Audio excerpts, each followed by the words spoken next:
Article 17. The Art of Consistency. How Daily Habits Transform Skin and Self-Esteem. Point 1. Why consistency matters more than any product. The world of skincare is filled with miracle claims, visible results in 7 days, instant glow. Yet the truth is less glamorous and far more empowering. What you do every day matters more than what you buy once. Consistency is the quiet engine behind every success story. Point 2. The rhythm of skin. Your skin is not static, it breathes in cycles. Every cell lives, dies, and renews within about a month. Oil fluctuates daily, hydration shifts hour to hour. When you synchronize care with this biological rhythm, healing becomes inevitable. Point 3. Habits are stories we tell our skin. Each repeated gesture, washing, moisturizing, protecting, teaches your skin what to expect. A steady routine tells it you are safe, you can heal. Chaos and inconsistency confuse the barrier, leading to flare-ups. Point 4. Why we quit before results arrive. Most people give up just as healing begins. The first weeks of any treatment can cause purging or minor irritation. Many interpret this as failure. Understanding biology prevents disappointment. Skin rebuilds slowly, like trust. Point 5. The psychology of consistency. Consistency is self-respect in motion. Every night you remove your makeup instead of collapsing into bed, you send your mind a message. I keep promises to myself. That trust radiates outward as confidence. Point 6. Morning rituals as anchors. Morning skincare isn't about vanity, it's a mental reset. Cleansing says, I'm starting fresh. Moisturizer says, I will protect myself. Sunscreen says, I respect my future. 3 simple sentences, spoken through action. Point 7. Night rituals as repair. Night care closes the loop. It's where regeneration happens, not just for skin but for the nervous system. The slow massage of cream, the quiet lighting, the smell of clean pillowcases signal to your body that it's safe to rest. Point 8. The compound interest of small acts. Just as one workout doesn't build strength, one serum doesn't change skin. But 300 gentle cleanses over a year rebuild a barrier that once was broken. Tiny acts compound like savings. Their value is time. Point 9. Tracking progress by feeling. Numbers and photos help, but true progress is felt. Notice if your skin stings less, if you touch your face with more care, if your sleep deepens. These invisible wins precede visible change. Point 10.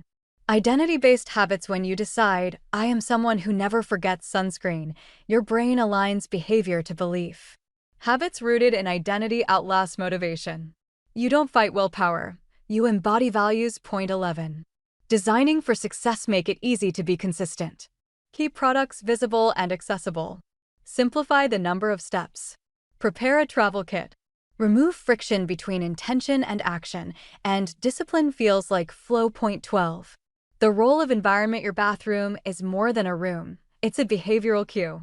Soft lighting, organized shelves, and pleasant aroma invite routine. A messy counter whispers chaos. Create an environment that rewards care. Point 13. Consistency and hormones. Stable habits stabilize biology. Regular sleep, hydration, and nutrition balance cortisol and insulin, which directly affect oil production. Consistency outside the bathroom matters as much as what you apply inside it. Point 14. The danger of perfectionism. All or nothing thinking kills progress. Missed a night? Continue tomorrow. Consistency is about returning, not never straying. Your skin forgives as quickly as you do. Point 15. Listening to feedback. Skin speaks through texture, tone, and comfort. Redness says slow down, flakiness says hydrate, dullness says rest. Responding wisely turns routine into relationship. Point 16. The neuroscience of habit. Each repetition carves a path in the brain.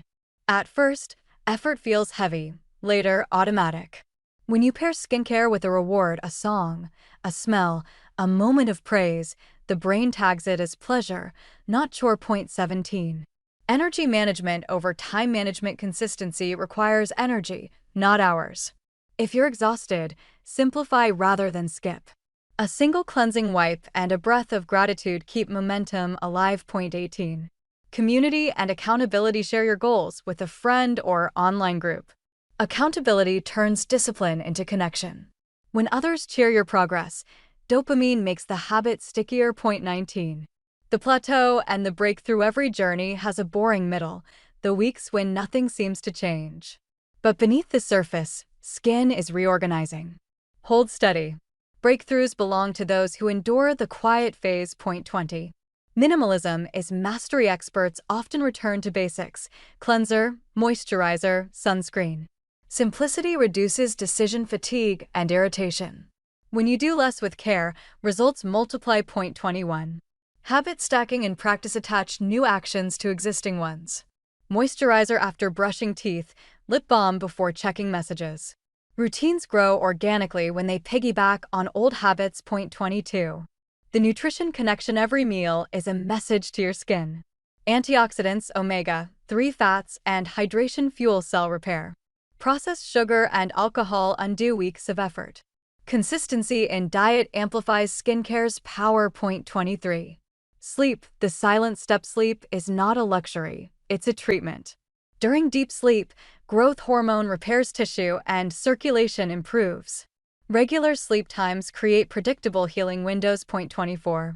Movement as skincare. Exercise oxygenates skin and moves lymph, reducing puffiness. You don't need intense workouts, a daily walk and stretch routine suffice. Consistency beats intensity again. Point 25. Emotional discipline. Emotional consistency matters too. Chronic anger or worry keeps skin in inflammation mode. Journaling, therapy, or mindful breathing lower cortisol, which acts like an internal serum. Point 26. The power of reflection. Every month, pause and observe. What worked? What felt forced? Reflection turns habit into wisdom. It's how you evolve from follower to author of your own routine. Point 27. Ritual as resilience. When life falls apart, ritual holds you together. Even washing your face can be a gesture of stability. The body remembers peace through repetition when the mind forgets. Point 28. Grace for setbacks. Breakouts and bad weeks will come. They don't erase progress. Self-blame adds inflammation. Grace is the most underrated skincare ingredient. Point 29. Consistency beyond skin. Once you master consistency in skincare, you realize it's transferable. The same discipline improves finances, fitness, relationships. Care is a universal language of stability. Point 30. The long view. 6 months from now, your skin will not remember the night you were tired. It will remember the 100 nights you showed up. Patience is visible. Consistency is confidence made tangible. Point 31. Closing reflection. Consistency is not glamorous. It's quiet, ordinary, and invisible, until one morning you catch your reflection and see clarity where chaos used to be. Then you understand, discipline was never about restriction, it was a form of love. Article 18. The journey to healthy skin, learning patience, presence, and self-trust. There's a quiet truth that most people never tell you about skincare. Healing your skin is not a race, it's a relationship. And like all relationships, it needs time, communication, and forgiveness. In an age that measures progress by before and after photos, patience feels outdated, but patience is exactly what your skin has been waiting for. Every cell inside you works on its own rhythm. When you finally slow down enough to move at that rhythm, healing begins. Your skin is not a surface. It's an organ, the largest one you have, and it listens to your emotions more closely than you think. Every spike of stress, every restless night, every small moment of kindness changes it. The language of the skin is subtle: warmth, sensitivity, dryness, color, texture. These are not problems to fix, but signals to read. When you treat your skin like a conversation instead of a project, it starts to trust you again. We've been conditioned to believe that beauty means speed. Fast results, quick fixes, visible glow in 7 days. But the truth is that real skin healing never happens under pressure. Think of how a wound closes slowly, quietly, one layer at a time.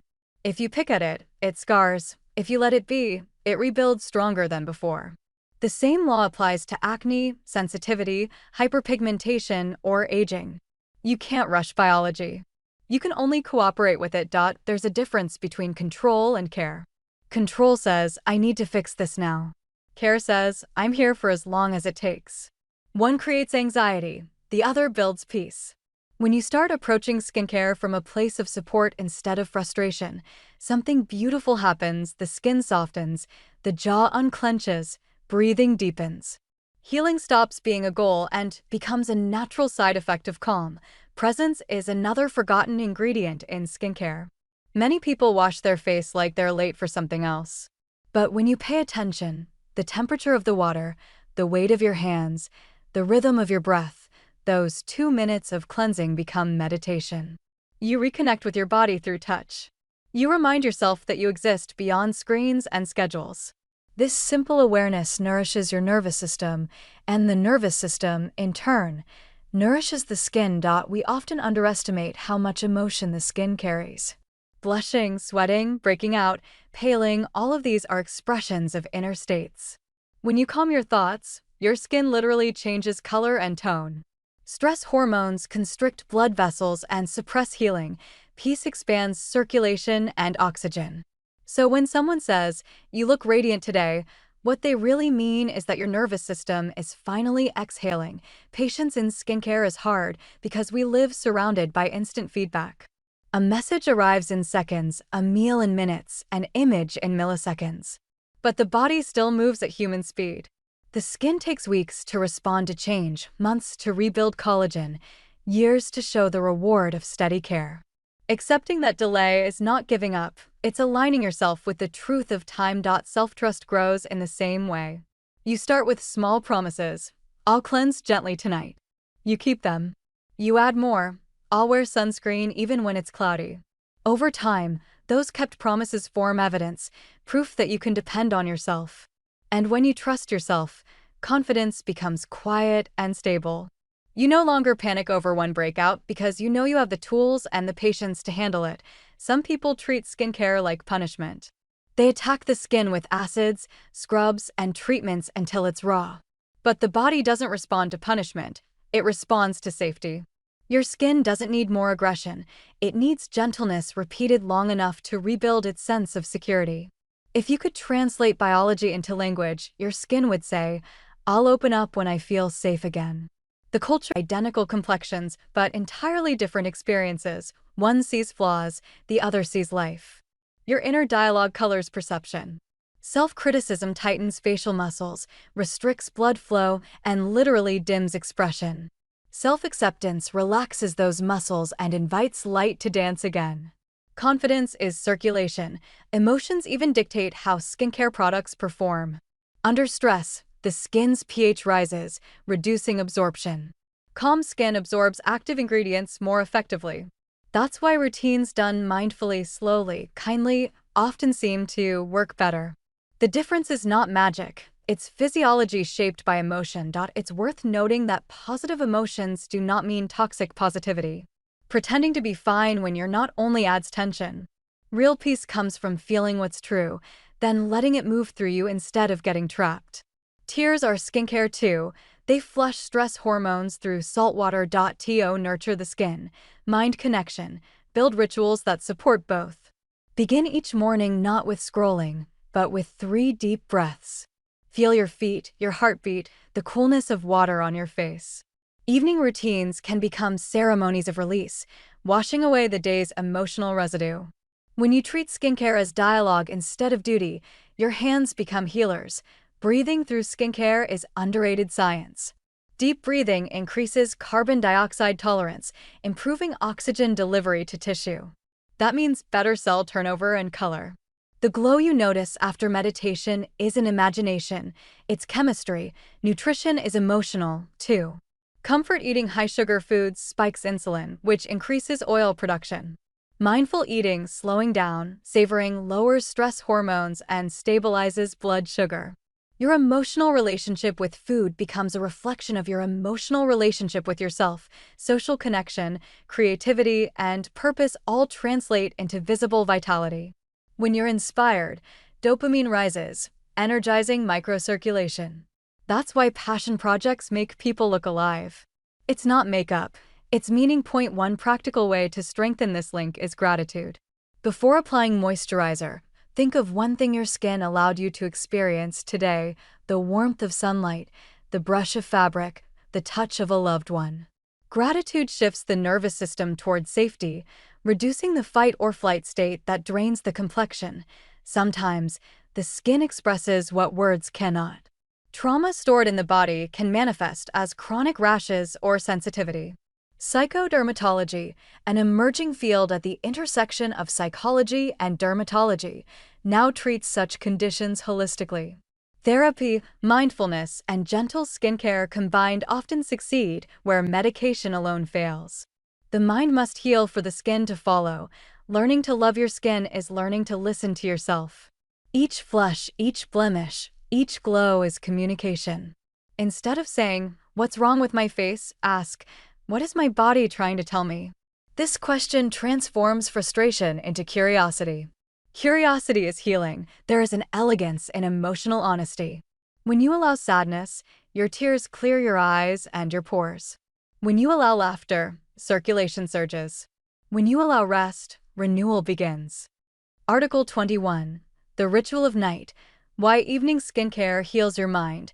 Night has always been a language of healing. When the world goes quiet, when the noise of the day fades and the sky deepens into indigo, your body begins to remember itself. The pace slows, the heart steadies, and the mind finally has room to breathe. Evening is not just a time on the clock, it's a state of surrender. It's the body's invitation to let go, to rebuild, to forgive. And in that quiet space between exhaustion and sleep, your nightly skincare ritual becomes more than routine. It becomes an act of restoration for both skin and soul. We often underestimate the power of repetition. To cleanse your face every night may seem trivial, but it's a promise, a signal that despite everything that happened today, you are still worthy of care. The way you touch your face, the pace of your breath, the temperature of the water, all of it matters. The skin listens. The mind listens too. There is something ancient about washing your face at night. Water has always been a symbol of renewal. It erases the traces of what the day wrote upon you. Dust, sweat, makeup, pollution, emotion, they all dissolve under the steady rhythm of water and movement. In those few minutes, you perform one of humanity's oldest rituals, cleansing as rebirth. You're saying, without words, "I release what no longer serves me." Science quietly supports this poetry. When the sun sets, the brain releases melatonin, preparing the body for rest. At the same time, skin temperature rises slightly, circulation increases, and cells begin repair work. During the day, your skin defends. At night, it heals. The rituals you do before sleep, cleansing, moisturizing, breathing, are not cosmetic acts. They are biological collaborations with time. The nervous system remembers touch. When your hands move gently across your skin, you stimulate mechanoreceptors that signal safety to the brain. The parasympathetic system responds by lowering heart rate and cortisol. Within moments, your inner chemistry shifts from fight or flight to rest and repair. The simple act of applying cream can calm your entire physiology if done with presence. Presence is the real luxury. Many people rush through their night routines as though it's one more chore between screens and sleep.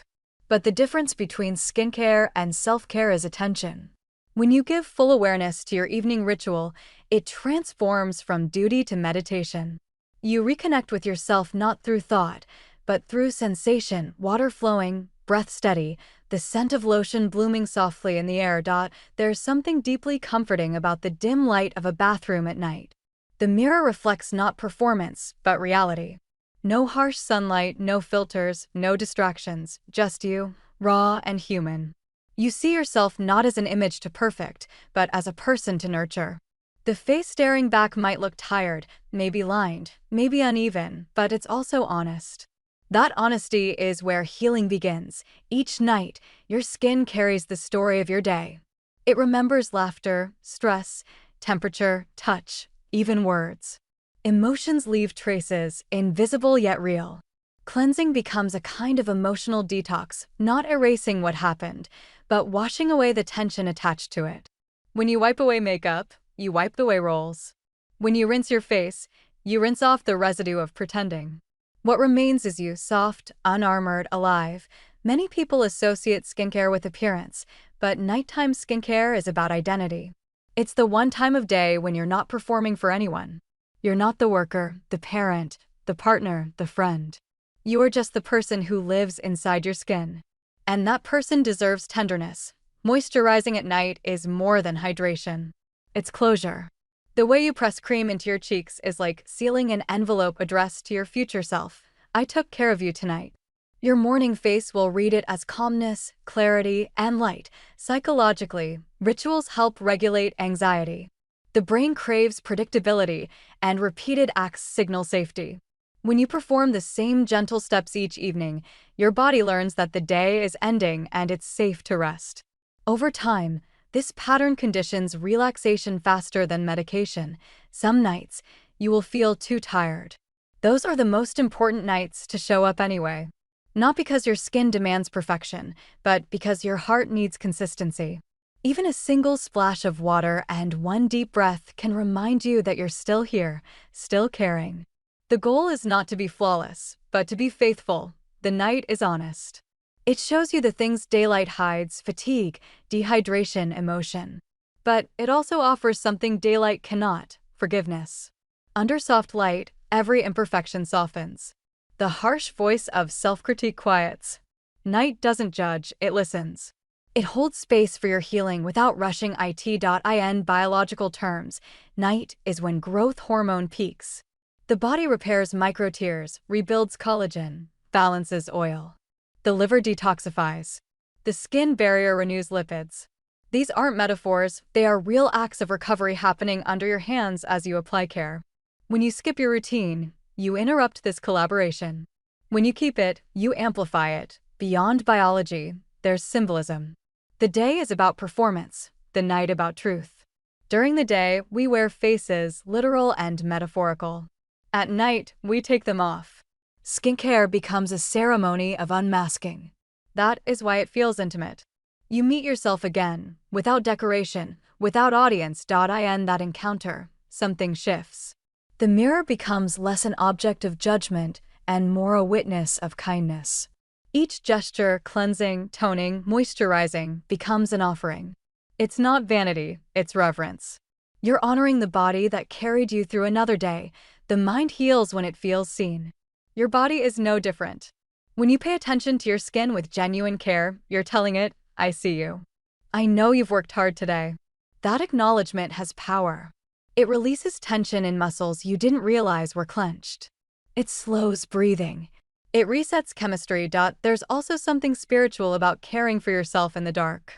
The quiet hum of night has always been sacred. Monks pray, artists create, mothers rock children to sleep.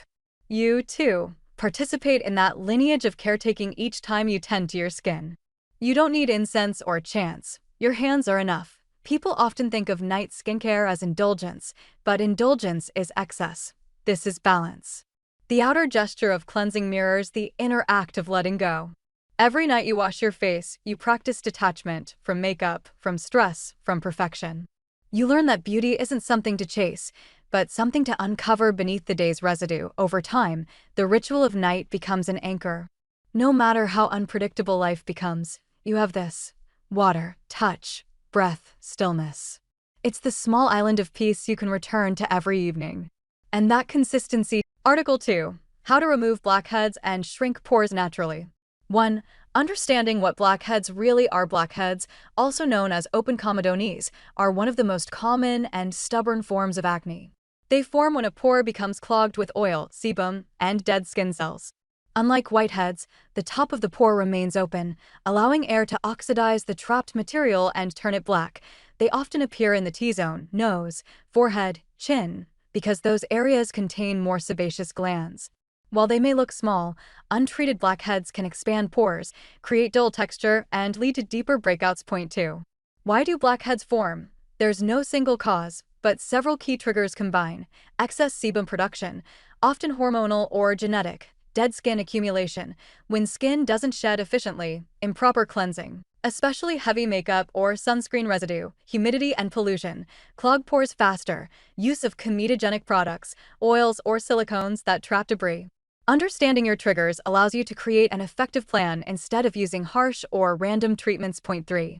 The myth of dirty skin. One of the biggest misconceptions is that blackheads are caused by poor hygiene. In truth, they have nothing to do with dirt. Over-cleansing or scrubbing aggressively will only irritate the skin and cause rebound oiliness. A balanced routine, not extreme cleansing, is what clears pores effectively. Point 4. Step 1. Steam to soften and open pores. Steaming is one of the most relaxing and effective first steps. How to do it? Boil water and pour into a large bowl. Add 2 to 3 drops of tea tree, eucalyptus, or chamomile oil. Place a towel over your head and lean 15 to 20 centimeters away for 5 to 7 minutes. Gently pat dry. The steam helps soften keratin plugs and improves absorption of later treatments. Point 5. Step 2. Exfoliate smartly. Chemical, not physical. Instead of scrubbing with rough beads that can create micro tears, use chemical exfoliants that work deep within pores. _.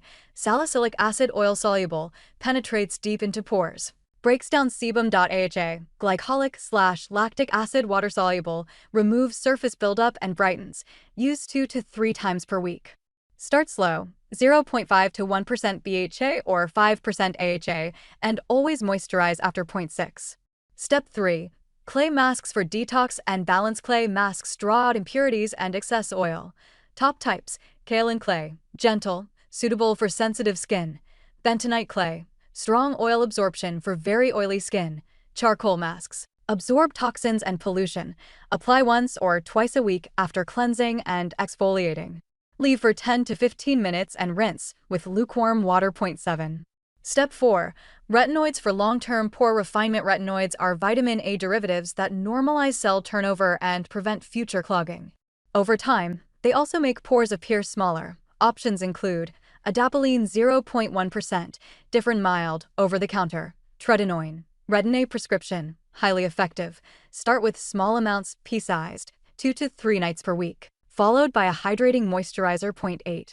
Step 5. Pore minimizing and balancing ingredients. While pores can't close, you can reduce their visibility by strengthening surrounding tissue.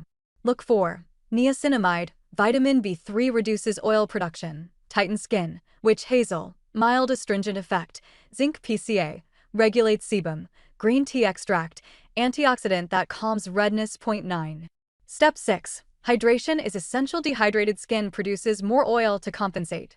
Choose a lightweight, oil-free moisturizer with hyaluronic acid or ceramides. Hydrated skin equals fewer blockages. 10. Step 7. Always wear sunscreen. UV rays thicken dead skin and enlarge pores. Use a broad-spectrum SPF 30+ daily. Mineral sunscreens, zinc oxide, titanium dioxide, work best for acne-prone skin. 11.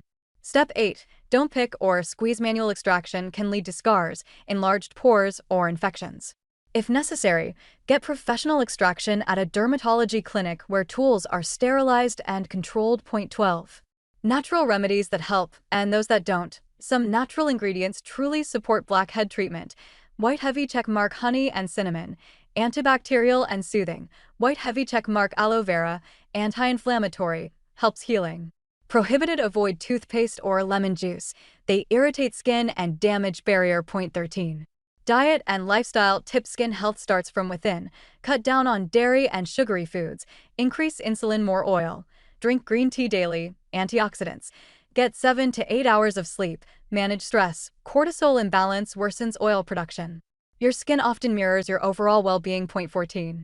Weekly deep clean routine. Example: Monday, cleanse plus BHA toner; Wednesday, steam plus clay mask; Friday, gentle AHA exfoliation; Sunday, retinoid plus hydrating serum. Keep consistent. Results build week by week. 15. Professional treatments for stubborn blackheads. If home care isn't enough, dermatologists can help with hydrofacial. Uses vacuum extraction and hydration infusion. Microdermabrasion. Exfoliates dead cells with microcrystals. Chemical peels. Glycolic/salicylic-based peels resurface skin. Laser therapy. Reduces oil glands and tightens skin texture. 16. Mistakes to avoid: overwashing skin more than twice daily, using alcohol-based toners, layering too many active ingredients together, skipping moisturizer, expecting instant results. 17. The pore shrinking truth: pores have no muscles to open or close, but clean pores always look smaller. The illusion of tight pores comes from healthy barrier, low oil, and even skin tone. 18. Example routine: AM/PM. Morning, gentle cleanser, niacinamide serum, moisturizer, sunscreen; night, oil cleanser, water cleanser, BHA toner, retinoid; every other night, moisturizer. 19. Emotional aspect: confidence through clarity. Clear skin is not just aesthetic, it restores confidence. Taking care of blackheads patiently builds discipline and self-respect. Every consistent week brings smoother texture and brighter tone. Point 20. The 6-week transformation plan follow this structured path.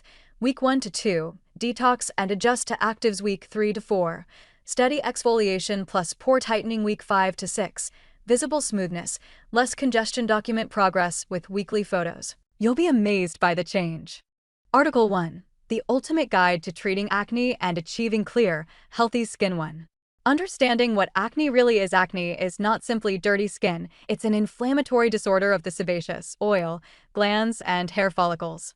When excess sebum mixes with dead skin cells and bacteria, especially Cutibacterium acnes, pores become clogged, leading to blackheads, whiteheads, and pimples. Hormonal changes, stress, diet, and genetics all play roles in how severe acne becomes. Point 2. Different types of acne. Comedonal acne, blackheads and whiteheads caused by clogged pores, inflammatory acne, red bumps and pustules when bacteria trigger inflammation, cystic acne, deep, painful nodules under the skin, the most severe form. Understanding which type you have helps determine the correct treatment plan. Point 3. The foundation, gentle cleansing. Cleansing twice a day is essential, once in the morning, once before bed. Use a mild, non-comedogenic cleanser that does not strip the skin's natural moisture barrier. Overwashing or scrubbing harshly triggers more oil production and irritation. Recommended ingredients: salicylic acid, BHA exfoliates inside pores, dissolving excess oil. Benzoyl peroxide kills acne-causing bacteria and reduces inflammation. Green tea or aloe vera extracts soothe redness and calm sensitive skin. Point 4. Exfoliation. The secret to clear pores: exfoliate 2 to 3 times per week with chemical exfoliants like AHAs, glycolic acid, lactic acid, or BHAs, salicylic acid. Avoid physical scrubs with rough particles that can create microtears.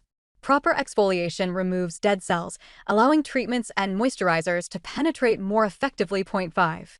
Moisturizing is not optional. Even oily or acne-prone skin needs hydration. When the skin barrier dries out, oil glands overcompensate, worsening breakouts. Look for lightweight gel or lotion-based moisturizers. Labels such as oil-free, non-comedogenic, and fragrance-free ingredients like hyaluronic acid and ceramides help maintain barrier strength. Point 6. Sun protection. Sunscreen is often neglected, yet it's one of the most powerful tools against acne, scarring, and premature aging. UV rays worsen hyperpigmentation and slow healing. Choose broad-spectrum SPF 30 or higher oil-free mineral formulas, zinc oxide/titanium dioxide. Apply every morning and reapply every 2 to 3 hours outdoors. Point 7. Spot treatments that actually work. When a pimple appears, resist the urge to pop it. Instead, apply a targeted treatment: 2.5% benzoyl peroxide gel for bacteria and swelling, 2% salicylic acid to clear the pore, sulfur masks for reducing oil, and redness, hydrocolloid patches overnight to absorb pus and protect the wound. 8. Managing hormonal acne. Adult women often struggle with jawline or chin breakouts due to fluctuating estrogen and progesterone. Helpful strategies: track your cycle to anticipate flare-ups. Discuss birth control pills or spironolactone with a dermatologist. Both regulate hormonal oil production. Reduce high glycemic foods that spike insulin, which indirectly increases sebum output. Point 9. Nutrition and lifestyle factors. Diet doesn't cause acne directly, but strongly influences inflammation and hormone balance. Tips: limit dairy and refined sugars. Both may trigger acne in sensitive individuals. Eat plenty of omega-3 fatty acids, salmon, walnuts, flaxseed. Stay hydrated. Dehydration thickens sebum. Sleep 7 to 8 hours nightly and manage stress with exercise or meditation. Cortisol spikes can worsen breakouts. Point 10. Professional treatments. When over-the-counter options fail, dermatologists can tailor stronger therapies. Topical retinoids, adapalene, tretinoin speed cell turnover, unclog pores, fade scars. Antibiotics, clindamycin. Doxycycline short-term use to calm severe inflammation. Isotretinoin, Accutane for resistant cystic acne, requires close monitoring but can permanently reduce oil production. Chemical peels or microneedling resurface skin texture and lighten scars. Point 11. Treating acne scars and pigmentation. Even after acne clears, lingering scars or dark spots remain. Options include niacinamide and vitamin C serums for brightening, retinoids to stimulate collagen repair, laser treatments, fractional CO2, IPL for deep scarring, Consistent sunscreen use. UV exposure darkens scars. Point 12. Common mistakes to avoid over-cleansing or using alcohol-based toners strips barrier, causes rebound oil. Popping pimples drives bacteria deeper, leads to scars. Mixing too many actives, irritation, and redness from ingredient conflicts. Skipping moisturizer, dehydration triggers more oil. Ignoring lifestyle stressors, chronic stress equals chronic acne. Point 13. Building a simple, sustainable routine. Morning, gentle cleanser treatment, salicylic acid or niacinamide. Lightweight moisturizer sunscreen. Evening, makeup remover or gentle cleanser exfoliant. 2-3 times/week. Or retinoid moisturizer. Keep it simple. Consistency, complexity. Point 14. Acne across age groups. Teens, usually hormonal, excess oil. Focus on gentle cleansing plus BCH. Adults, often stress or hormone-driven. Focus on barrier repair plus anti-inflammatory care. Men, shaving irritation adds another layer. Use aloe-based aftershaves and clean razors. Women in menopause, dryness may dominate. Use richer moisturizers plus gentle retinoids. Point 15. Myths versus facts. Myth: reality. Acne comes from poor hygiene. It's primarily hormonal and genetic. Only teenagers get acne. Many adults, even in their 40s, struggle. Tanning clears acne. Sun damage worsens it. Long-term toothpaste heals pimples. It irritates and can burn skin. Natural equals safe. Essential oils may clog pores or cause allergies. 16. When to see a dermatologist. If acne causes scarring, pain, or emotional distress, seek professional help. Early treatment prevents permanent marks. Dermatologists can combine prescription medications with in-office therapies for faster, lasting results. Point 17. Special situations. Pregnancy, avoid retinoids and high-dose salicylic acid. Ask about azelaic acid or glycolic acid instead. Sensitive skin, use lower concentrations, e.g., 0.5% salicylic acid, and patch test new products. Athletes, shower immediately after sweating to prevent sweat acne. Folliculitis. Point 18. The emotional side of acne. Acne often lowers confidence, especially in social or professional settings. Remember that nearly everyone experiences skin issues. Focus on long-term care and emotional well-being. Therapy, mindfulness, or supportive communities can reduce stress-related breakouts. Point 19. Minimalism and consistency. The most effective skincare is the one you can stick to daily. Don't chase every viral product.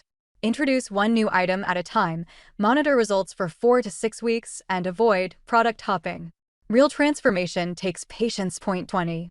Long-term prevention. Once acne improves, maintain your skin with balanced diet and hydration, regular cleansing and sunscreen, occasional exfoliation, avoiding pore. Article 5. How to heal acne scars and hyperpigmentation. Point 1. Understanding the aftermath of acne. Clearing acne is only half the battle. What remains, the dark spots, dense and uneven texture, can feel even more stubborn than acne itself. Many people who have overcome breakouts still struggle with the emotional and physical scars left behind. Acne scarring and hyperpigmentation don't only affect appearance, they can also impact confidence and self-esteem. The good news? Skin has an extraordinary ability to repair itself when given time, care, and the right treatments. Point 2. The difference between scars and pigmentation. Not all marks are the same. Acne scars are structural changes in the skin caused by deep tissue damage. Post-inflammatory hyperpigmentation, PIH, are surface-level dark marks that form when melanin rushes to the site of inflammation. Post-inflammatory erythema, PE, refers to lingering redness due to broken capillaries. Identifying which one you have is essential because treatment strategies differ. Point 3. Why acne leaves scars. Scars form during the healing process. When the body detects damage, it sends collagen to repair it. If it sends too little, you get depressed scars. Too much, and you get raised scars. Picking or squeezing pimples increases inflammation and collagen damage, making scars deeper and longer lasting. Prevention starts during the acne phase. Point 4. Types of acne scars. Understanding scar type helps target it more effectively. Ice pick scars, narrow, deep holes that look like punctures. Boxcar scars, wide, sharp-edged depressions. Rolling scars, shallow waves under the skin surface. Keloid scars, raised, thick scars caused by excessive collagen. Each requires a unique treatment approach. There's no one-size-fits-all. 5. The role of time and patience. One of the hardest truths. Scar healing takes time, months, even a year. the skin remodels slowly. With consistent care, scars soften, pigment fades, and texture smooths. Think of it as rehabilitation, not repair overnight. Point 6. Daily sun protection, the non-negotiable. If you do nothing else, wear sunscreen every single day. UV exposure darkens existing marks and slows collagen rebuilding. Choose SPF 30 or higher, ideally zinc oxide, based if you're acne-prone. Make it your last step every morning, even when indoors or it's cloudy. Hyperpigmentation simply cannot heal without UV protection. Point 7. Gentle cleansing and hydration. Avoid stripping cleansers. Over-cleansing compromises the barrier and delays recovery. Use a mild cleanser with ingredients like Centella asiatica, oat extract, or green tea. Follow with a moisturizer rich in ceramides and niacinamide. These help rebuild the skin's protective layer and retain water, both vital for healing. Point 8. Exfoliation.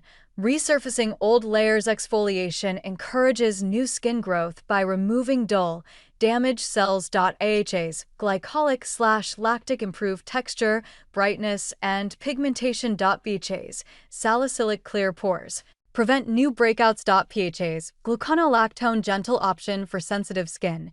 Use exfoliants 2 to 3 times weekly, ideally at night, followed by moisturizer and sunscreen next morning. Point 9.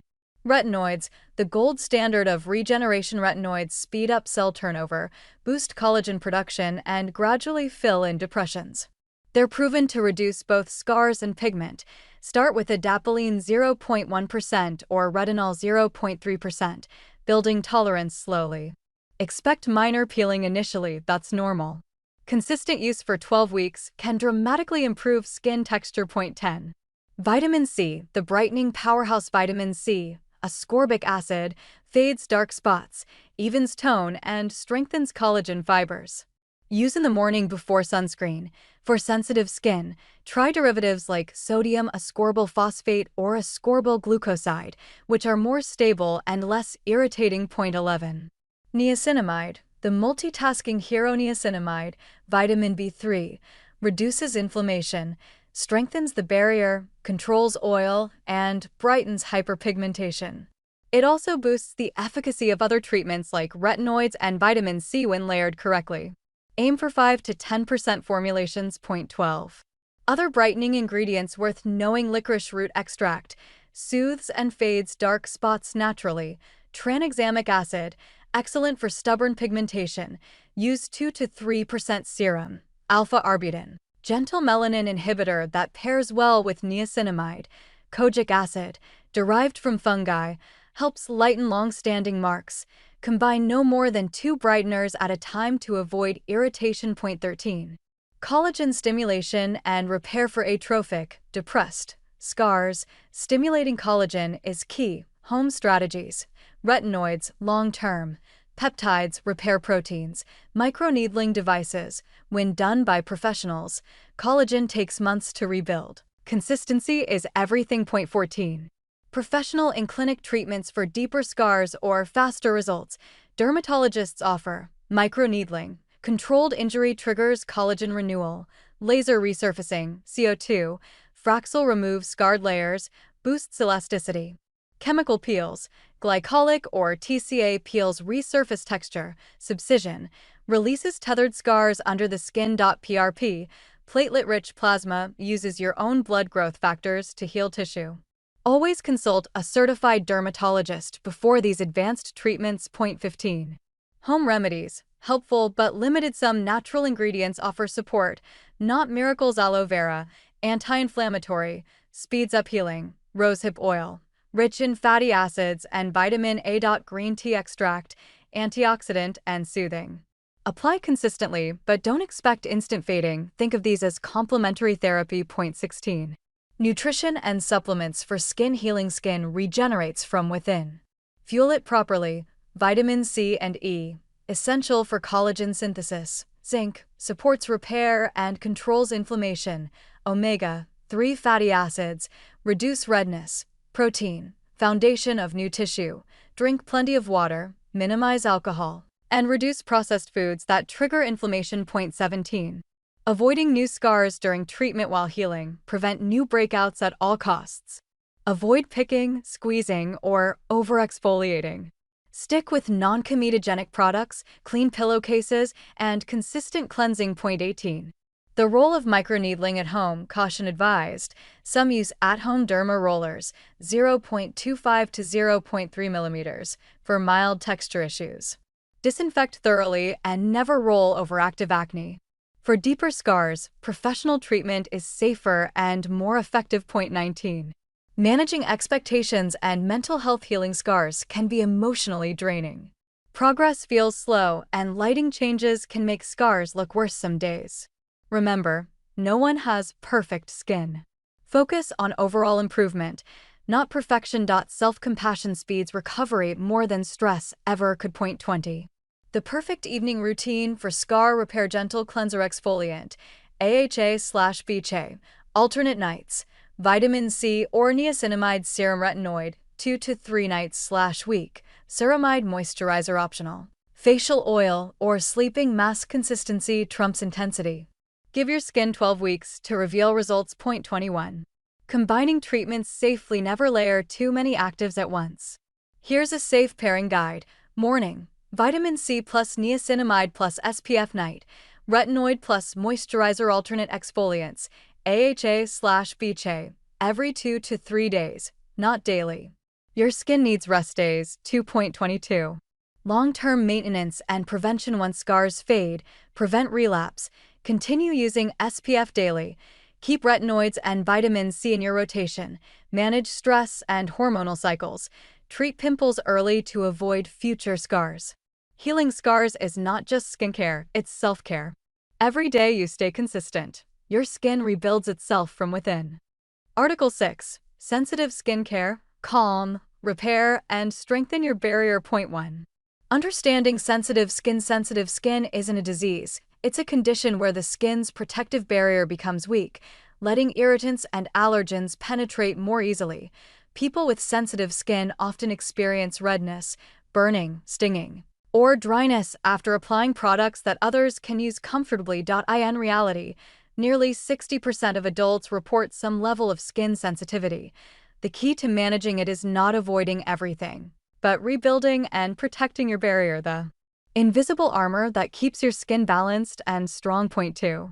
The science behind the skin barrier. Your skin barrier, also known as the stratum corneum, is made up of tightly packed skin cells held together by lipids like ceramides, cholesterol, and fatty acids. When this barrier is intact, it retains moisture and blocks harmful substances. When it's damaged due to over-cleansing, harsh exfoliation, or environmental stress, skin becomes dry, inflamed, and reactive. Imagine your barrier as a brick wall. Remove too much mortar, lipids, and the wall starts to crumble. 3. Common causes of sensitive skin. Several factors can weaken your barrier. Overuse of exfoliants and acids, harsh cleansers with sulfates or alcohol, fragrance and essential oils in skincare, weather changes, cold, dry, or windy climates, hormonal fluctuations and stress, genetic conditions like eczema or rosacea. The more triggers you identify, the easier it becomes to protect your skin proactively. 4. The difference between sensitive and sensitized skin. Sensitive skin is genetic. It's just how your skin behaves naturally. Sensitized skin, however, is created. It becomes sensitive due to damage from overuse of products or environmental stress. Most people today actually have sensitized skin from doing too much, not too little. The good news: sensitized skin can fully recover with the right care. 5. Step 1. Simplify your routine. When your skin is reactive, minimalism is your best friend. Cut your routine down to 3 essentials: gentle cleanser, hydrating moisturizer, sunscreen, SPF 30 or higher. Everything else can wait until your barrier heals. Your goal is stability, not stimulation. 6. Choosing the right cleanser. Cleansing should never feel tight or squeaky. Look for pH balanced, 4.5 to 6, sulfate-free, fragrance-free cleansers. Good ingredients: ceramides, oat extract, panthenol, green tea, glycerin.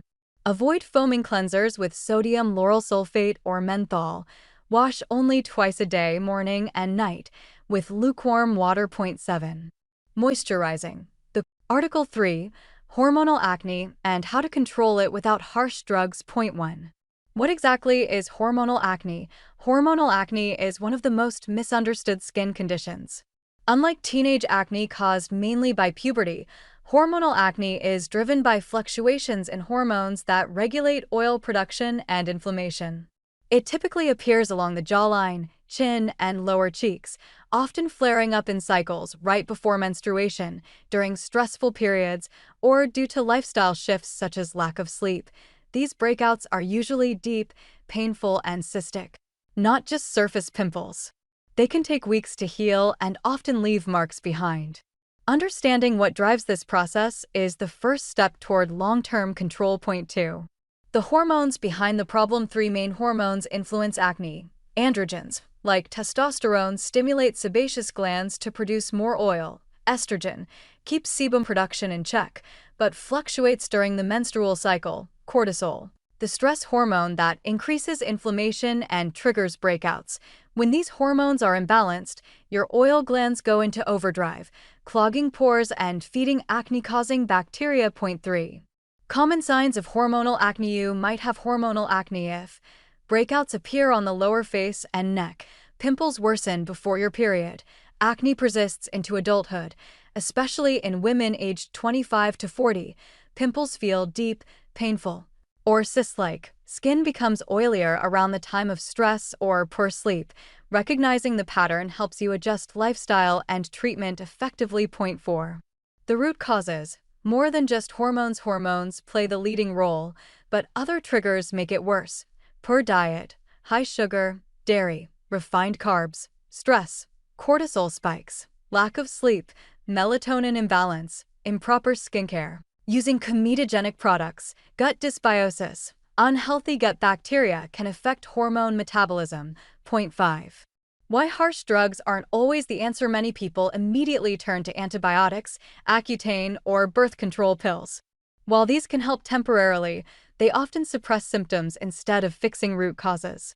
Long-term use can also affect gut health, liver function, or hormonal stability. The good news: you can manage hormonal acne naturally with consistency and science-backed strategies. Point 6. Balancing hormones naturally. Your hormones respond to your daily habits. Small, steady lifestyle changes can restore balance. Get 7 to 8 hours of quality sleep nightly. Eat on a regular schedule to stabilize insulin.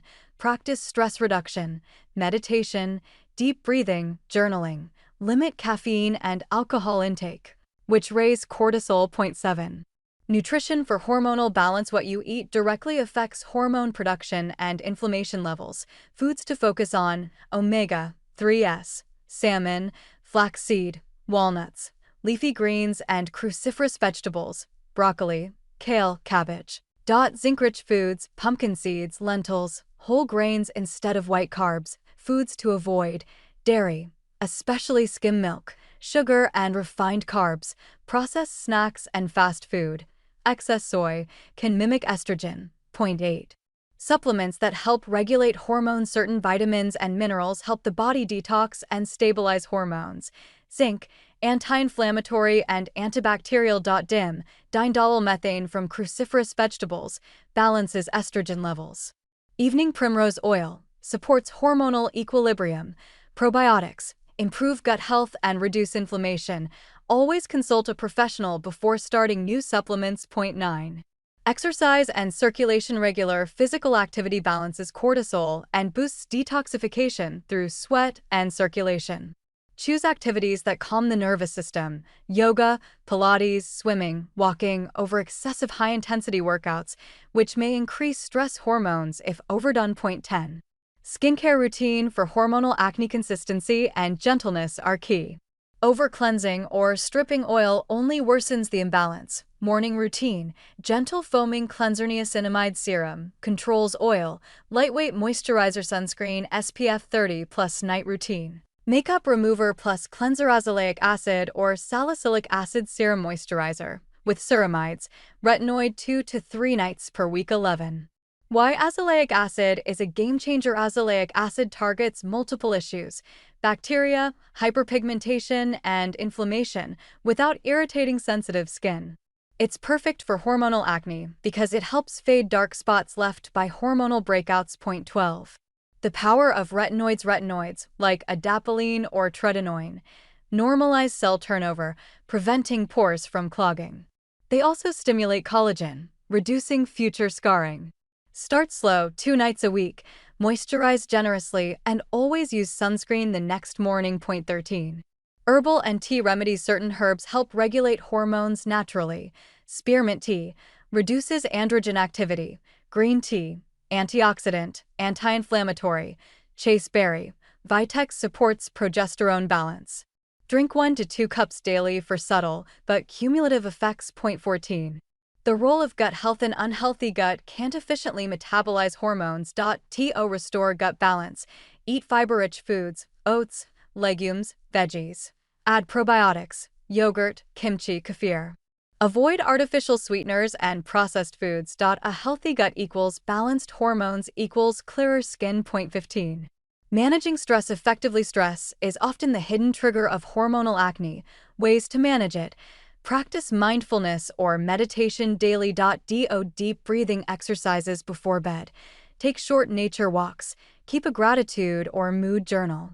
Reducing cortisol not only helps skin but also improves sleep, digestion, and immunity. Point 16. Understanding the menstrual cycle and skin. Women often experience skin fluctuations throughout their monthly cycle. Follicular phase, days 1 to 13, skin feels balanced, radiant. Ovulation, days 14 to 15, estrogen peaks, glowy skin.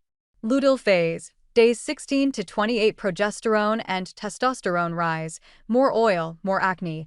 Adjust skincare intensity based on these phases to stay one step ahead. Point 17. Avoiding product overload. Layering too many active ingredients confuses the skin and disrupts barrier function. Choose 2 to 3 core actives, e.g., salicylic acid, niacinamide, retinol, and stick with them for at least 6 weeks before evaluating progress. Point 18. Professional treatments that work. If natural care isn't enough, consider professional options. Chemical peels, glycolic or salicylic, for clogged pores. LED light therapy. Blue light kills bacteria. Red light reduces inflammation. Microneedling to smooth texture and scars. Laser therapy for stubborn hormonal cysts. Point 19. The emotional side of hormonal acne. Cystic breakouts can seriously impact self-esteem. Remember, this is a biological process, not a personal flaw. Track your progress monthly, focus on overall well-being, and celebrate gradual improvements, both in skin and mindset. Point 20. Long-term healing and maintenance. Controlling hormonal acne is a marathon, not a sprint. Follow this approach. Nourish from inside, diet plus sleep plus hydration. Simplify skincare, don't overdo. Stay consistent for at least 3 months. Check hormone levels if acne persists despite lifestyle changes. Healing from hormonal acne means learning your body's language. Once you align your habits with hormonal balance, your skin naturally reflects that inner harmony. The ultimate guide to acne vulgaris. Understanding the 4 pillars of pimple formation. Introduction. What is acne? Acne is the most common skin condition in the world, affecting millions of people regardless of age or ethnicity. It is frustrating, often painful, and can have a significant impact on self-esteem. Yet, it remains one of the most misunderstood conditions. A common myth is that acne is simply caused by dirty skin or eating greasy foods. This is false. Acne is a complex inflammatory disease of the skin's pilosebaceous unit, the hair follicle, and its attached sebaceous oil gland. It is not an infection you can catch, nor is it a sign of poor hygiene. To truly understand how to treat acne, you must first understand why it happens. All acne, from a tiny whitehead to a painful cyst, is caused by a cascade of 4 key factors. We call these the 4 pillars of acne formation. Pillar 1. Hyperseborrhea, excess oil production. The first and most crucial element in acne formation is sebum. What is sebum? Sebum is the natural, waxy oil produced by your sebaceous glands. Its purpose is beneficial. It lubricates the skin, waterproofs the hair, and helps maintain the skin's protective barrier. What goes wrong? In acne-prone individuals, These sebaceous glands are often larger and more sensitive to hormones, particularly androgens, like testosterone. This hormonal signaling causes the glands to go into overdrive, producing far more sebum than the skin needs. This condition is called hyperseborrhea. The result: the skin becomes oily, and the hair follicle, pore, becomes filled with a sticky, abundant supply of sebum. This excess oil is the fuel for the acne process. It doesn't cause the pimple on its own, but it creates the perfect environment for one to form. Pillar 2. Hyperkeratinization, abnormal skin cell shedding. The second pillar involves the cells that line the pore itself. What is keratinization? Your skin is constantly renewing itself. Old, dead skin cells, keratinocytes, are shed from the surface in a process called desquamation. This same process happens inside your pores. What goes wrong? In acne, this shedding process becomes abnormal. This is called hyperkeratinization. Instead of shedding neatly and being expelled from the pore, the dead skin cells become sticky.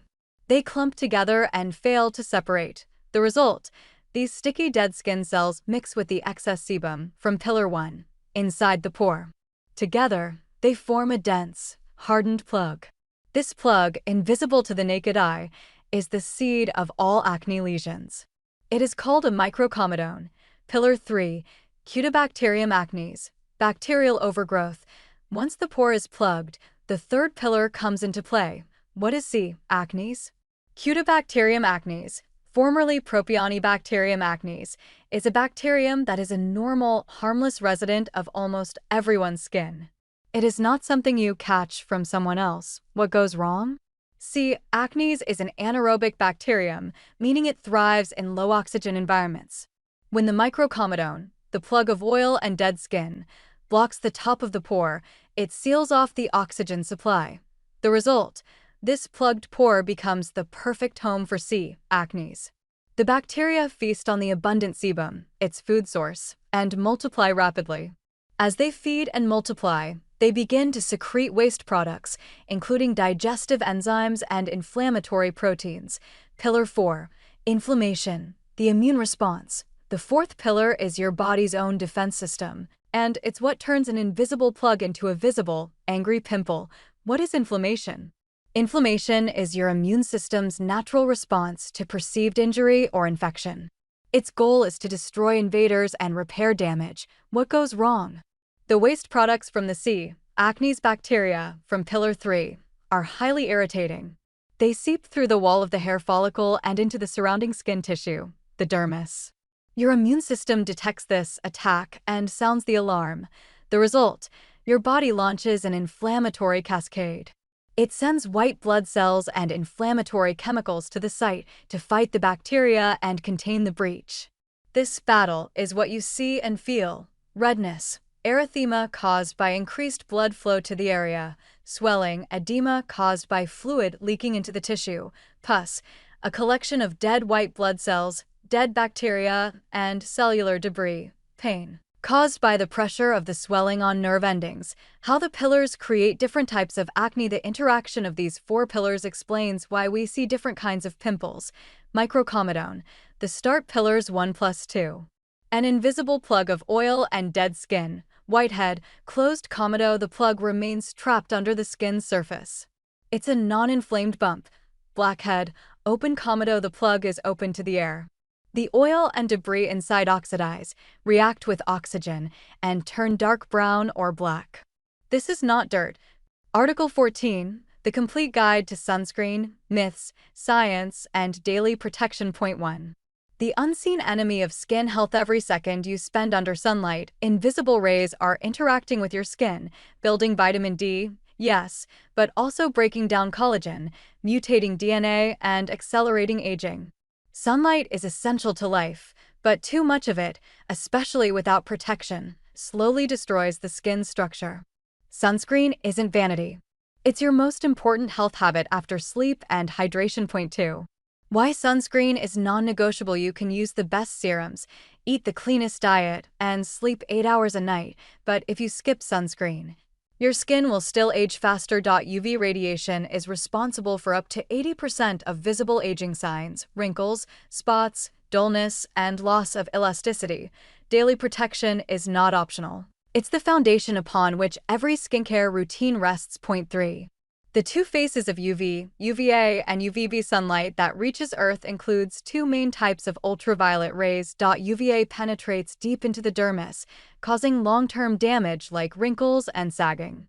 It's present year-round, even on cloudy days or through glass. UVB affects the surface. It's what burns your skin and causes redness. A good sunscreen must protect against both. That's why you'll see the label broad spectrum. It means full coverage from UVA and UVB alike. Point 4. The third invisible threat, infrared and blue light. Modern research reveals that light from screens and indoor LEDs, called high-energy visible light or blue light, can also trigger pigmentation and oxidative stress, while its effect is smaller than UV. It still adds up over hours of exposure. Mineral sunscreens with iron oxides and antioxidants can help defend against this new-age radiation. Point 5. How sunscreen actually works. Sunscreens protect your skin by either absorbing or reflecting UV rays. Chemical filters absorb the radiation and convert it to harmless heat. Mineral filters reflect and scatter light like tiny mirrors. Many modern sunscreens combine both methods for optimal comfort and protection. Point 6. The difference between chemical and mineral sunscreen. Chemical sunscreens use ingredients like avobenzone, octocrylene, or homosalate. They are lightweight, transparent, and comfortable under makeup, but may irritate sensitive skin or sting eyes. Mineral sunscreens use zinc oxide and titanium dioxide. They're gentler and start protecting immediately, but can leave a white cast, especially on darker skin tones. Neither type is superior. The best one is the one you'll wear daily. Point 7. Common myths that refuse to die. Let's clear up some myths. Myth 1. You don't need sunscreen indoors. False. UVA passes through windows and blue light from screens adds cumulative stress. Myth 2. Dark skin doesn't need sunscreen. False. Melanin provides some protection, but not against aging or uneven tone. Myth 3. Sunscreen blocks vitamin D. Barely true. You still absorb vitamin D through unprotected areas or short sun exposure. The benefits of sunscreen far outweigh the tiny reduction. Myth 4. Sunscreen makes you break out. Only if the formula is comedogenic or too rich for your skin type. There are oil-free, acne-safe options for everyone. Point 8. Understanding SPF. The misunderstood number SPF stands for sun protection factor and measures protection from UVB rays only, not UVA. SPF 15 blocks about 93% of UVB rays. SPF 30 blocks 97%, and SPF 50 blocks 98%. Higher numbers give slightly more protection, but not dramatically. What matters more is proper application and reapplication, not chasing SPF 100.9. How much sunscreen you actually need. Most people apply only half of what's necessary. The correct amount for your face and neck is about 1 teaspoon or 2 full finger lengths. For your entire body, use roughly 1 shot glass, about 30 milliliters. If you're outdoors for more than 2 hours, reapply every 2 hours, and immediately after swimming or sweating. Point 10. Why reapplication is crucial. Sunscreen ingredients degrade under sunlight, sweat, and friction. If you apply only once in the morning, by lunchtime your protection has dropped significantly. Reapply every 2 hours outdoors, or once midday if you're indoors under bright light. There are sunscreen powders and sprays to make this easier without disturbing makeup. Point 11. The importance of morning application. UV exposure begins the moment the sun rises, not at noon. Apply sunscreen as the last step of your morning skincare, at least 15 minutes before stepping outside. This allows chemical filters to bind properly to your skin and ensures even coverage. Point 12. What happens when you skip sunscreen? Skipping sunscreen doesn't hurt immediately, but over time, damage accumulates silently. Collagen breaks down, DNA mutates, and pigmentation becomes uneven. Decades later, you see sagging, dark spots, and wrinkles that no cream can reverse. Sunscreen is prevention, and prevention is easier than correction. Point 13. Sunscreen and acne-prone skin. People with acne often fear sunscreen will clog pores. The trick is choosing oil-free, non-comedogenic formulas labeled for acne-prone skin. Look for ingredients like zinc oxide, which also soothes inflammation. Avoid rich creams and heavy silicones. Gel-based or fluid sunscreens absorb fast, leaving no residue, perfect for oily skin types. Point 14. Sunscreen and sensitive skin. If your skin stings or burns when applying sunscreen, you're likely reacting to chemical filters or fragrance. Switch to 100% mineral formulas with zinc oxide or titanium dioxide. They're gentler and double as physical barriers against pollution. Look for labels that say fragrance-free and for sensitive skin. 15. The role of antioxidants in sun defense. Even the best sunscreen blocks only about 98% of UV rays. The remaining 2% still causes oxidative stress. That's where antioxidants like vitamin C, green tea, and niacinamide come in. They neutralize free radicals and complement your sunscreen's protection. Think of antioxidants as sunscreen's bodyguards. Point 16. Makeup with SPF. Helpful but incomplete. Foundation or BB cream with SPF is not enough on its own. You would need 10 times more product than normal to get the labeled protection.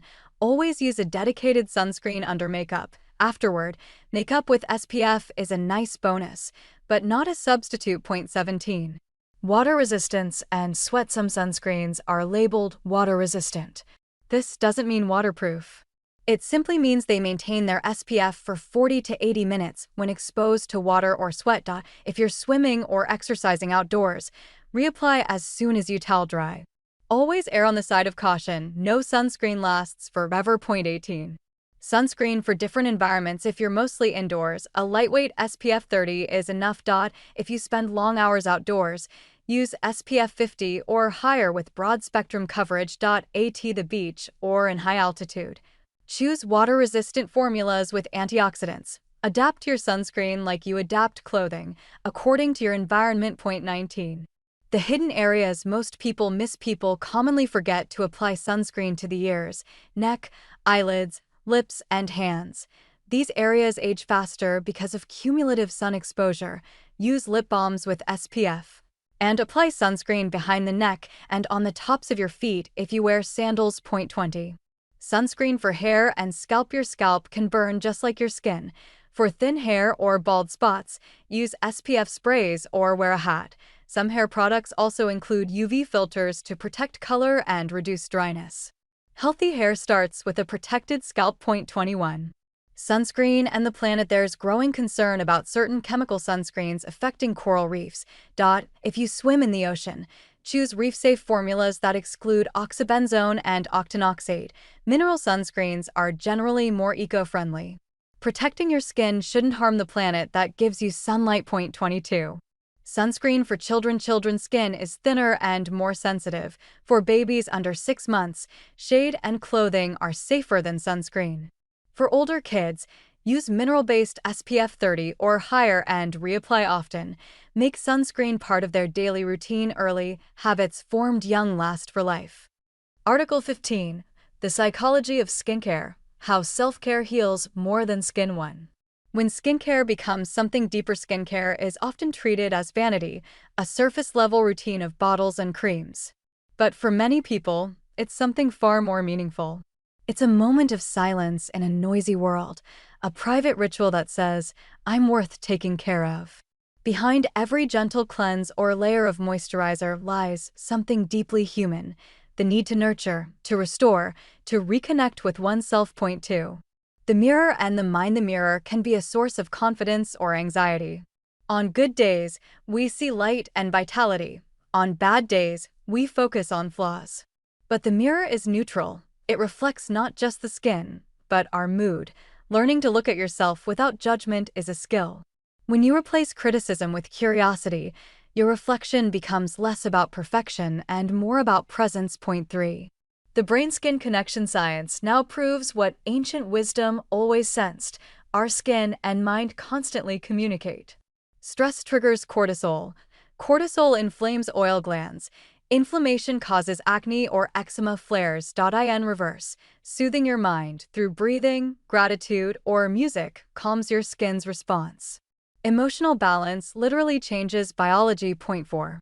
Why stress shows on your face. Late nights, tension, and worry constrict blood flow, dulling the complexion. Muscles tighten, micro-expressions freeze, and skin loses glow.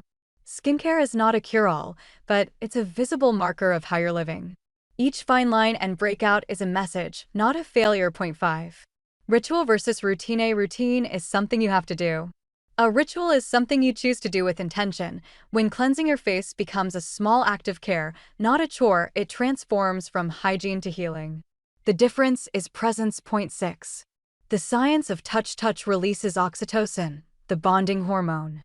When you gently massage your cleanser or moisturizer, you're sending safety signals to your brain.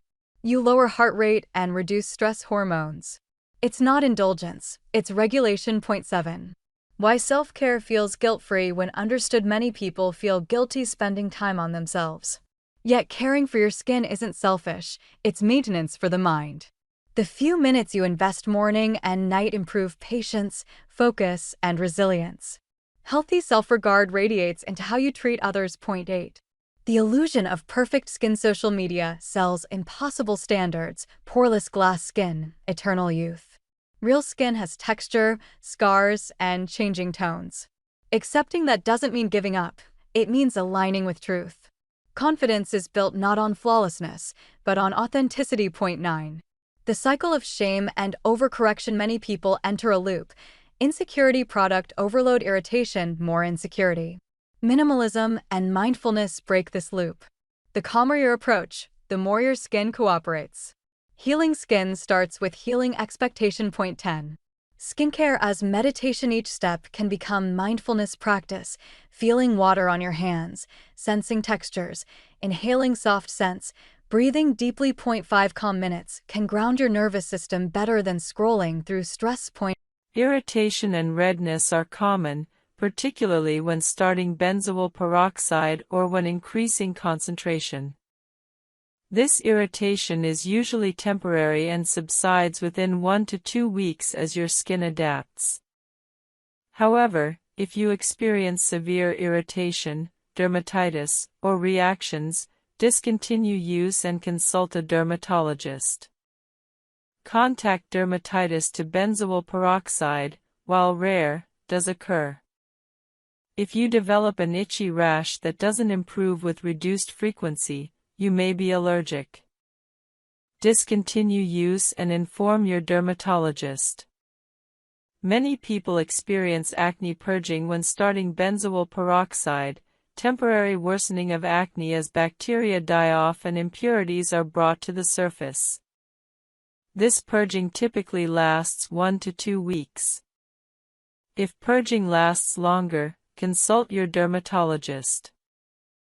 Photosensitivity is not a significant issue with benzoyl peroxide like it is with some other acne treatments, but you should still use sunscreen daily for general skin protection.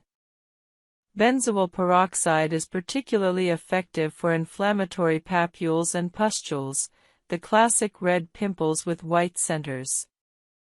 It's less effective for comedonal acne, blackheads and whiteheads, where salicylic acid is superior. Many dermatologists recommend combining benzoyl peroxide with salicylic acid for comprehensive acne treatment. Use salicylic acid to address comedones and exfoliate, and benzoyl peroxide to kill bacteria and reduce inflammation. Results from benzoyl peroxide appear relatively quickly. After 1 to 2 weeks of consistent use, inflammatory acne should appear less red and swollen. After 4 weeks, you should see significant improvement in the number of inflammatory lesions. Full results typically appear after 6 to 8 weeks of consistent use. Long-term use of benzoyl peroxide is safe and very common. Many people successfully maintain clear skin for years using benzoyl peroxide as their primary acne treatment. However, some dermatologists recommend occasionally taking breaks from benzoyl peroxide, perhaps 1 week per month, to allow your skin's natural bacteria to repopulate normally. This isn't absolutely necessary, but some people find it helpful in maintaining overall skin health. One important consideration: Never use benzoyl peroxide with vitamin C or niacinamide at the same time, as benzoyl peroxide can oxidize these ingredients, reducing their effectiveness. Apply these ingredients in the morning and benzoyl peroxide in the evening, or use them on different days. Guide 6. Retinoids, the gold standard anti-aging and acne treatment comprehensive guide.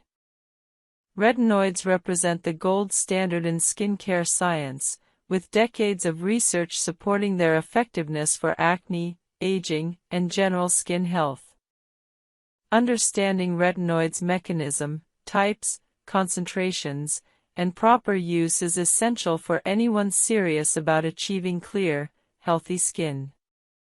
Retinoids are vitamin A derivatives that work through multiple powerful mechanisms. First, they increase cellular turnover, causing your skin to shed old cells and reveal fresh, new skin underneath. This prevents dead skin cell accumulation that leads to clogged pores and comedones. Second, they normalize sebaceous gland function, helping regulate sebum production. Third, they stimulate collagen production, improving skin elasticity and minimizing fine lines. Fourth, they have anti-inflammatory effects, reducing the redness and irritation of acne. Fifth, they prevent follicular hyperkeratinization, the abnormal cell shedding that contributes to acne.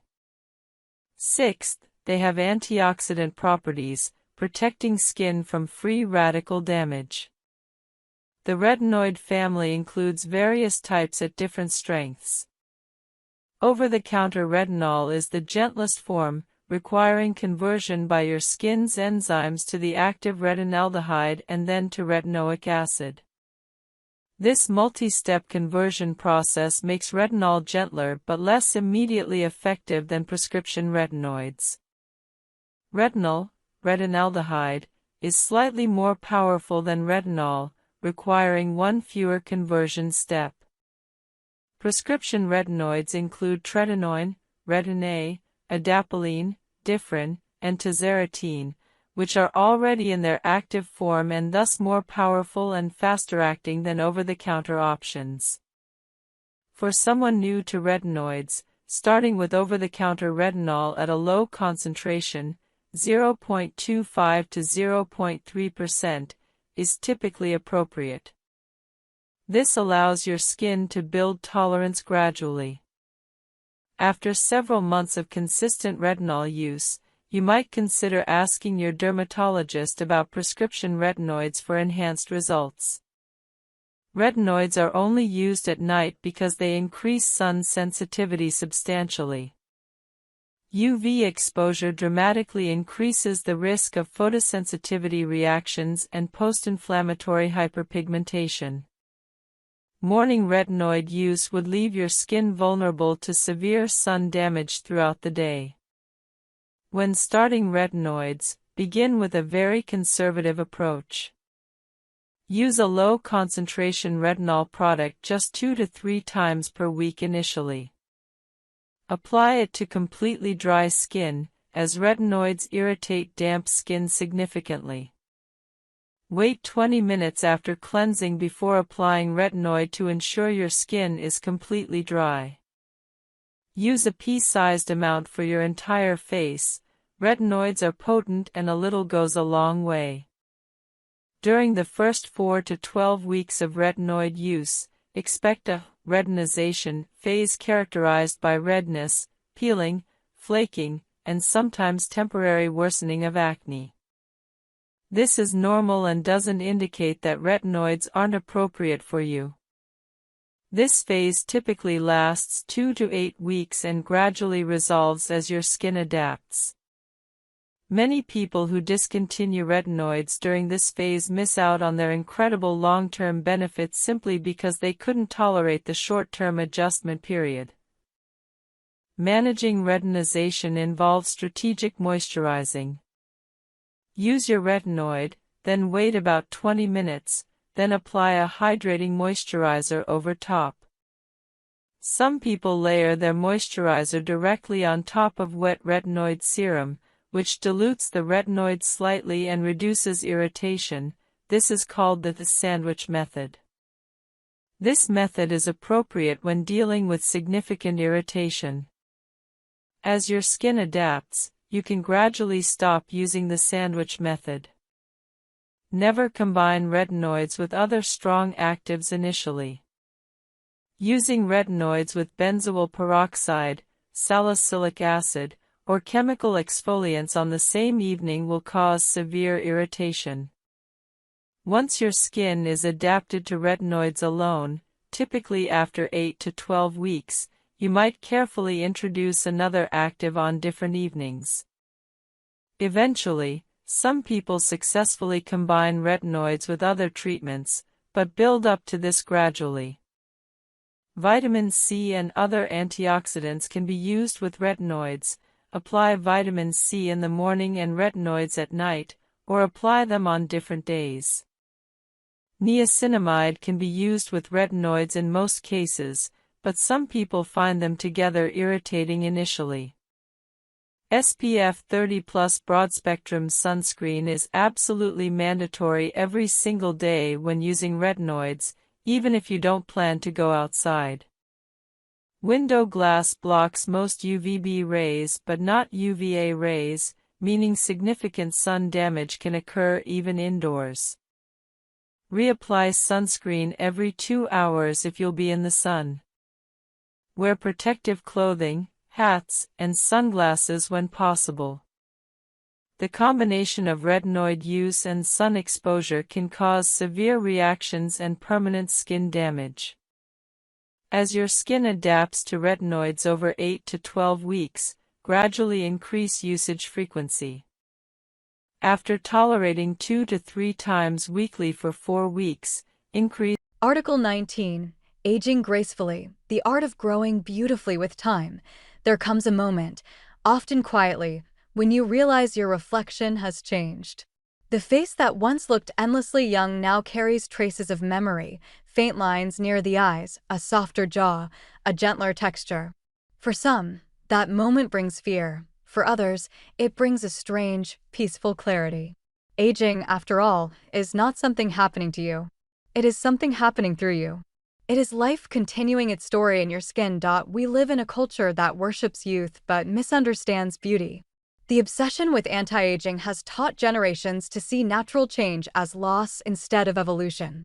But if you look closely, time doesn't take away your beauty, it transforms it. There is a luminosity that comes only with years, a quiet radiance made of acceptance, wisdom, and calm. You can't paint that glow with makeup, nor fake it with filters. It comes from knowing who you are and no longer needing the world's approval to believe it. The skin tells the story of your life. Every smile leaves a trace, every hardship leaves a mark, every recovery leaves strength beneath the surface. These marks are not flaws, they are chapters. You wouldn't tear pages out of a book to make it look new. You would honor them because they hold the meaning. Your face is your autobiography, written in light and shadow. We are told to fight aging, to tighten, lift, erase. But what if the goal isn't to fight time, but to move with it gracefully? The human body is not an enemy. It is a companion that has carried you through decades of living. When you shift from battle to collaboration, you stop waging war on yourself. Skincare becomes not resistance, but gratitude. Healthy aging begins in the mind. Fear of wrinkles often hides a deeper fear, the fear of being less visible, less wanted, less relevant. But the truth is that presence doesn't fade with youth, it deepens. There is an energy that comes from experience, a magnetic calmness that young faces cannot imitate. When you stop chasing youth, you start emanating power. Science tells us that after the age of 30, collagen declines by about 1% each year. But it also tells us that new collagen still forms when you protect, nourish, and move your body. The message isn't despair, it's opportunity. Every act of care is a signal to your cells that you still value this vessel, this living architecture that holds you. Sunscreen, hydration, sleep, and nutrition aren't trivial habits. They are love letters to your future self. The lines around your eyes are proof that you have laughed. The fine creases near your mouth record thousands of conversations, thousands of smiles. The softness of your skin's texture reflects the tenderness you've learned to give. You don't have to erase these signs. You only have to understand them. The goal is not to look young, it's to look alive. The paradox of aging gracefully is that the less you fight it, the more beautiful you become. Acceptance relaxes the face. Muscles that no longer clench in resistance create natural lift and brightness. Stress and insecurity age us far faster than time itself. Letting go of the constant self-critique frees your body to rest and renew. Presence is the new luxury. When you see someone who radiates calm, it's not their skin tone or contour that draws you in, it's their centeredness. Their face is not a mask, but an open landscape where life moves freely. Beauty at any age is less about symmetry and more about sincerity. The eyes that have seen much but still sparkle with kindness, that is the kind of beauty time cannot touch. Our skin is the border between inner and outer worlds. As we age, that border becomes more transparent, literally and metaphorically. We start to reflect light differently, but we also reflect emotion differently. A young face can hide exhaustion, an older face reveals truth. Yet there is strength in that transparency. It invites authenticity into every interaction. We must also remember that aging is not only biological, it's spiritual. To age well is to stay curious, compassionate, connected. The heart that keeps learning keeps glowing. The mind that stays kind stays young. The soul that continues to create, to forgive, to laugh, that soul never wrinkles. There is grace in slowing down. Modern life pushes constant acceleration, but skin, like nature, thrives in rhythm, not rush. Taking time to cleanse, to massage, to breathe, to moisturize, these are small rituals of belonging. They tell your body, you are still worth time. Each deliberate touch becomes meditation. Patience replaces panic. Instead of staring at lines in harsh light, you start noticing softness in natural light. Instead of counting flaws, you count blessings. Gratitude becomes the ultimate skincare. It floods your body with biochemistry of peace. Gratitude literally lowers inflammation, improves circulation, and releases tension. The face glows not from perfection, but from peace. When you care for your skin, do it as a conversation, not a correction. You're not trying to restore an old version of yourself. You're meeting the current version, the one who has lived more, known more, loved more. That person deserves tenderness, not nostalgia. There's a quiet beauty in people who have stopped pretending. They move differently, they speak differently. Their presence is magnetic because it feels safe. You sense that they've made peace with imperfection, and that peace invites others to relax. That's what timeless beauty really is, serenity made visible. Of course, skincare science still has its place. Retinoids, peptides, antioxidants, these are tools, not battles. Use them with respect, not desperation. A serum cannot change how you feel about yourself, but it can express that you care. Each product, each step becomes symbolic. I choose nourishment over neglect. I choose patience over panic. As you age, hydration becomes the quiet hero. The skin loses lipids and moisture, but it also learns efficiency. Think of it like a tree. Older bark may roughen, but its roots deepen. When you feed it regularly, it grows steady, not brittle. Hydration is the language of compassion, soft, sustaining, generous. Sunlight is both friend and foe. The sun gives life, color, vitamin D, and serotonin, but too much steals collagen. Respect it, don't fear it. A broad-spectrum sunscreen is not an aesthetic product, it's a long-term promise. Each morning you apply it, you're whispering to your skin, I will protect you today. Sleep, too, becomes sacred. In youth, you can cheat it, in maturity, you can't. During deep sleep, your skin repairs DNA, balances hormones, rebuilds barrier strength. Late nights and chronic fatigue show first in the skin because it is honest. Respecting rest is a form of skincare discipline that no cream can replace, and then there's movement, walking, stretching, breathing deeply. Exercise sends oxygen to the skin and releases endorphins that lift your energy. Movement keeps you connected to your body's vitality, reminding you that beauty is kinetic, not static. Food is sunlight you can taste. What you eat becomes part of your skin's architecture. Every berry, leaf, nut, and grain is construction material for your face. Aging beautifully is less about denying time and more about feeding life. The glow that people notice often begins in the gut, not the vanity mirror, but more than anything, aging gracefully is emotional. It's learning to forgive the body for changing, to honor the process of becoming someone new. When you stop criticizing your reflection, your face relaxes. When you stop wishing for the past, your presence becomes magnetic. The most radiant people are not the youngest, they are the most at ease. Look around at someone who radiates peace, a grandmother laughing easily, an artist lost in her craft, a teacher whose eyes light up when she listens. Their beauty doesn't shout. It hums. It invites you in. Time has softened them, not diminished them. That's what graceful aging looks like, not denial, but devotion to life as it unfolds. In truth, time doesn't age us, resistance does. The more you resist, the tighter your muscles hold, the more exhaustion seeps in. The more you surrender to rhythm, the more energy flows. Article 20. The skin, mind connection, how emotions shape your complexion. Your skin is a mirror that never lies. It reflects every emotion, every sleepless night, every surge of joy or anxiety that moves through your body. While most people treat skincare as a surface activity, cleansers, creams, serums, your skin quietly listens to something deeper, your thoughts, your hormones, your emotional weather. When your inner world storms, your outer layer clouds. When your mind rests, your skin shines. Modern science now confirms what poets and healers have sensed for centuries. The skin and the mind are inseparable. They share the same embryonic origin. Long before birth, the cells that form your brain and the cells that form your skin divide from the same layer of tissue. They remain lifelong siblings, connected through millions of nerve endings and chemical messengers. Every heartbeat of emotion ripples outward, reaching your complexion. Think of the last time you blushed. A word, a gaze, a thought, and within seconds, warmth spread across your cheeks.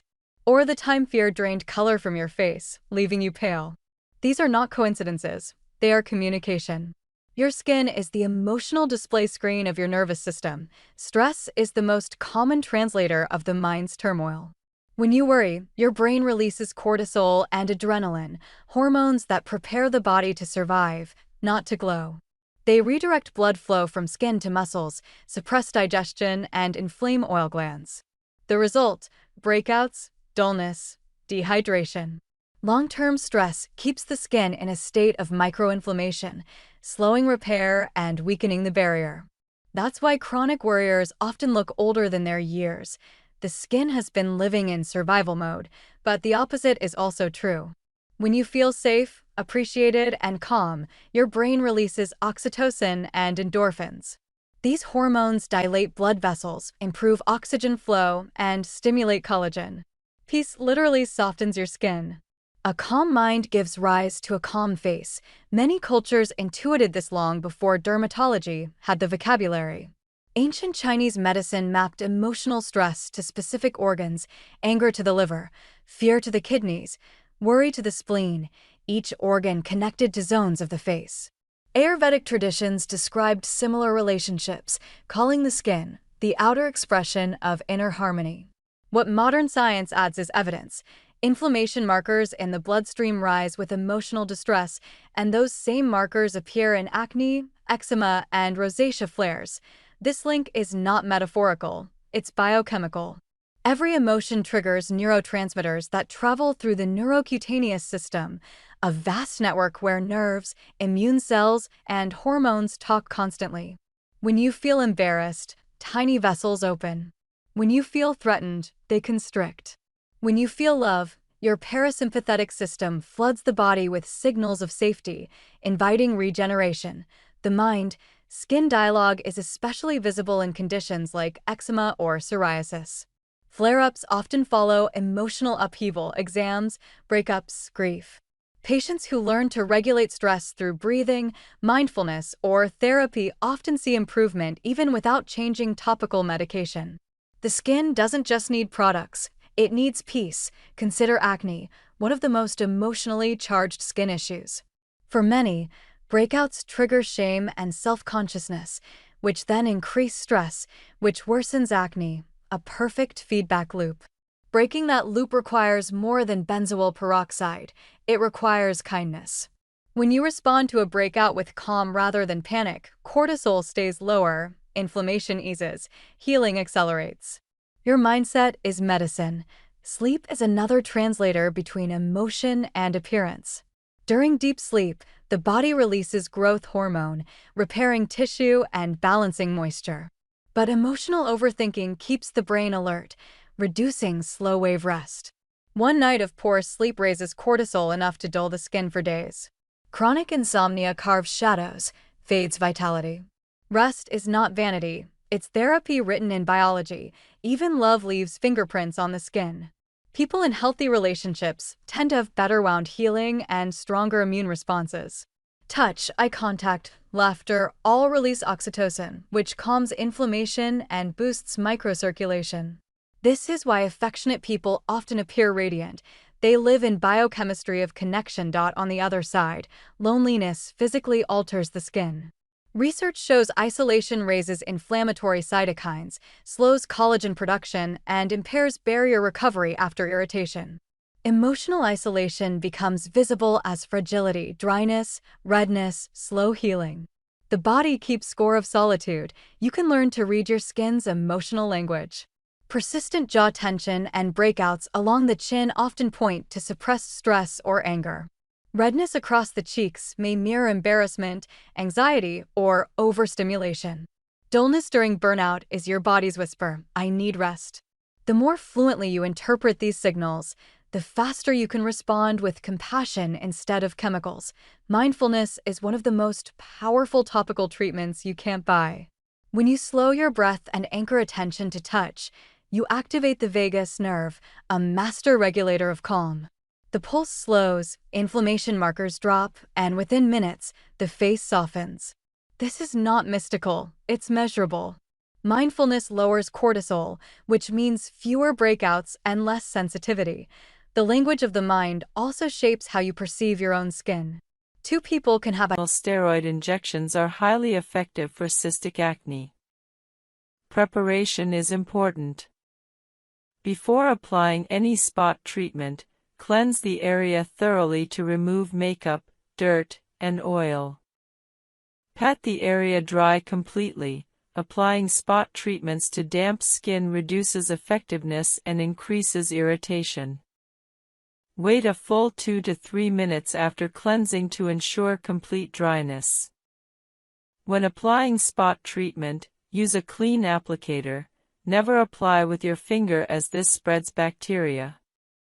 Cotton swabs, disposable applicators, or sterile tools are appropriate. Apply a small amount directly to the pimple, covering just the lesion itself and a tiny bit of surrounding skin. Using too much spot treatment wastes product and irritates surrounding healthy skin. Spot treatment frequency depends on the product and your skin's tolerance. Salicylic acid spot treatments can typically be used twice daily, morning and evening, if your skin tolerates it. Benzoyl peroxide spot treatments should typically be used once daily initially, preferably at night, then increase to twice daily if your skin adapts well. Some very potent spot treatments are meant to be used only once or twice weekly. The less is more principle applies to spot treatments. Using more frequent applications or larger amounts doesn't accelerate healing, it only increases irritation and dryness. Consistent, moderate use is more effective than aggressive over-application. Never pick, squeeze, or extract pimples yourself unless absolutely necessary.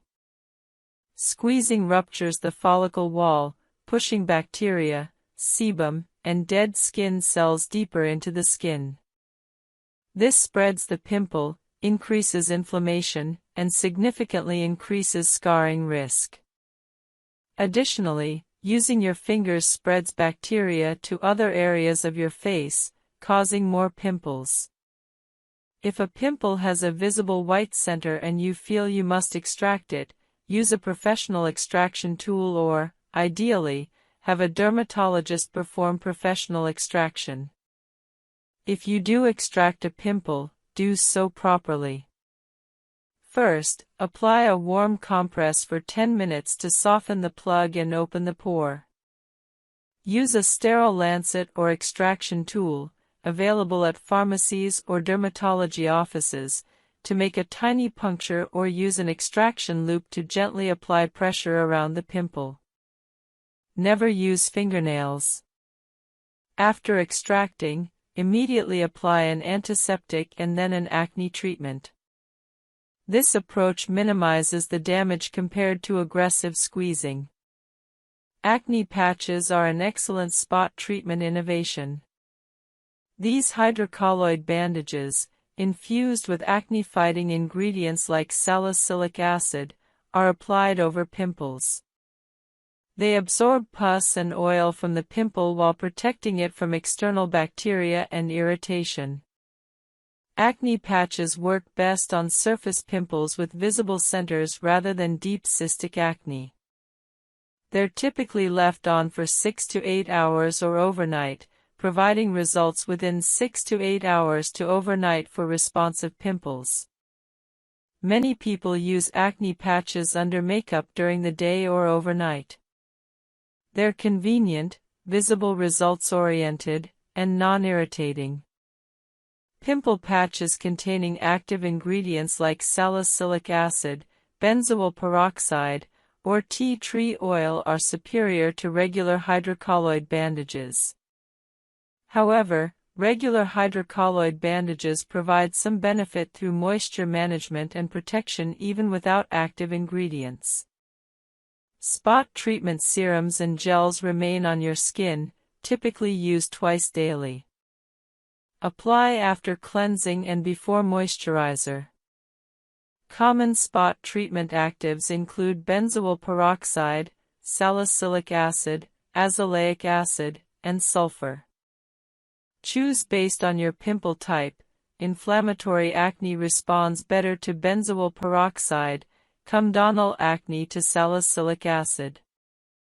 For very aggressive spot treatment, some dermatologists recommend combining low concentrations of different actives, perhaps a small amount of salicylic acid followed by a small amount of benzoyl peroxide on the same pimple. However, this should only be done if your skin tolerates it well and should be used sparingly. For most people, one spot treatment at a time is appropriate. Sulfur spot treatments are often overlooked but can be highly effective, particularly for inflammatory acne and sensitive skin. Sulfur has been used in dermatology for over a century and has proven antibacterial and anti-inflammatory properties. Some people find sulfur more tolerable than benzoyl peroxide or salicylic acid. Intralesional steroid injections administered by dermatologists are the gold standard for large, painful cystic acne. A small amount of steroid is injected directly into the cyst, causing it to deflate and heal within days. This prevents the cyst from persisting for weeks or months and significantly reduces scarring risk. If you have large cystic acne, ask your dermatologist about this option. Common mistakes with spot treatments include starting with too strong products, using them too frequently, using too much product, expecting overnight complete resolution, or abandoning consistency after just a few days. Spot treatment works best with realistic expectations.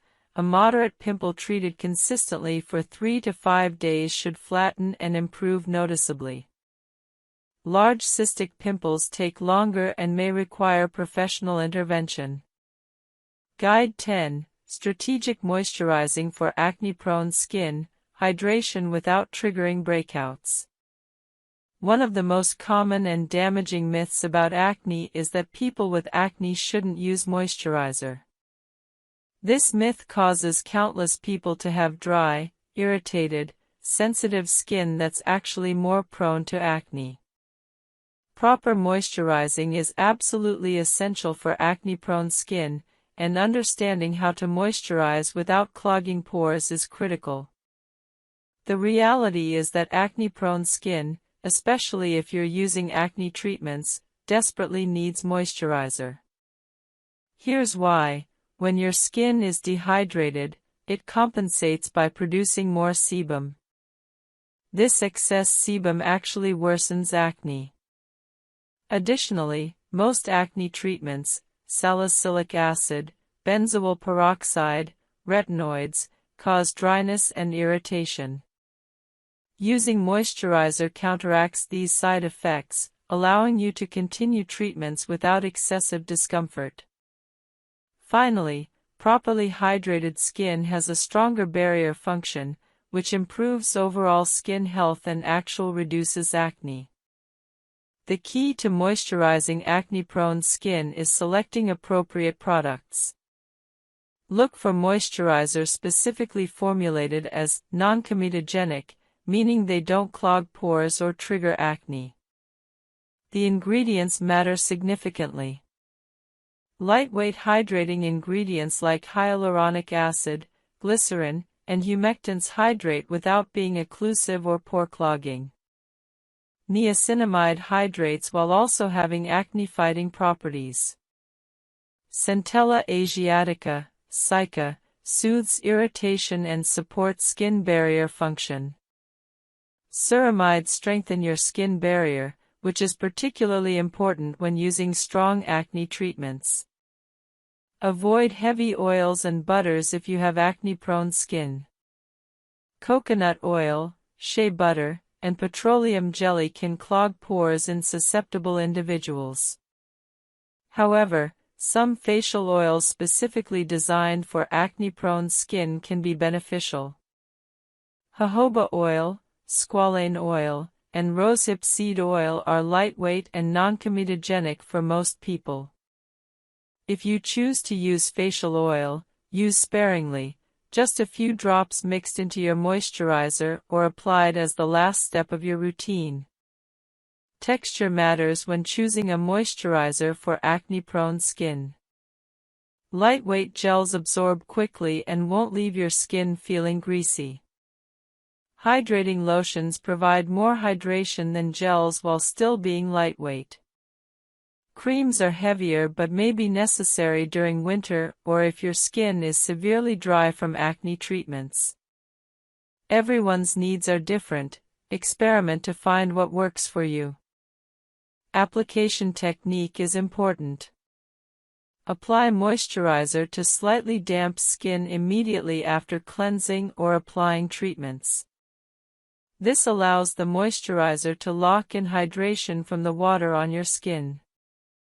Use about a quarter-sized amount for your entire face. Warm it between your palms, then gently press it into your skin using your fingertips. Don't rub or massage aggressively, as this can irritate acne lesions. Daytime and nighttime moisturizing might differ. During the day, use a lightweight gel or lotion moisturizer that won't make your skin feel greasy under makeup or throughout the day. Many people use a sunscreen as their daytime moisturizer since sunscreen provides hydration and protection simultaneously. At night, you can use a slightly richer moisturizer if desired, though many people use the same moisturizer day and night. If your skin is very dry from acne treatments, you might use the layering or sandwich method. Apply your treatment, retinoid, benzoyl peroxide, salicylic acid, wait 20 minutes, apply moisturizer, wait a few minutes, then apply another thin layer of moisturizer.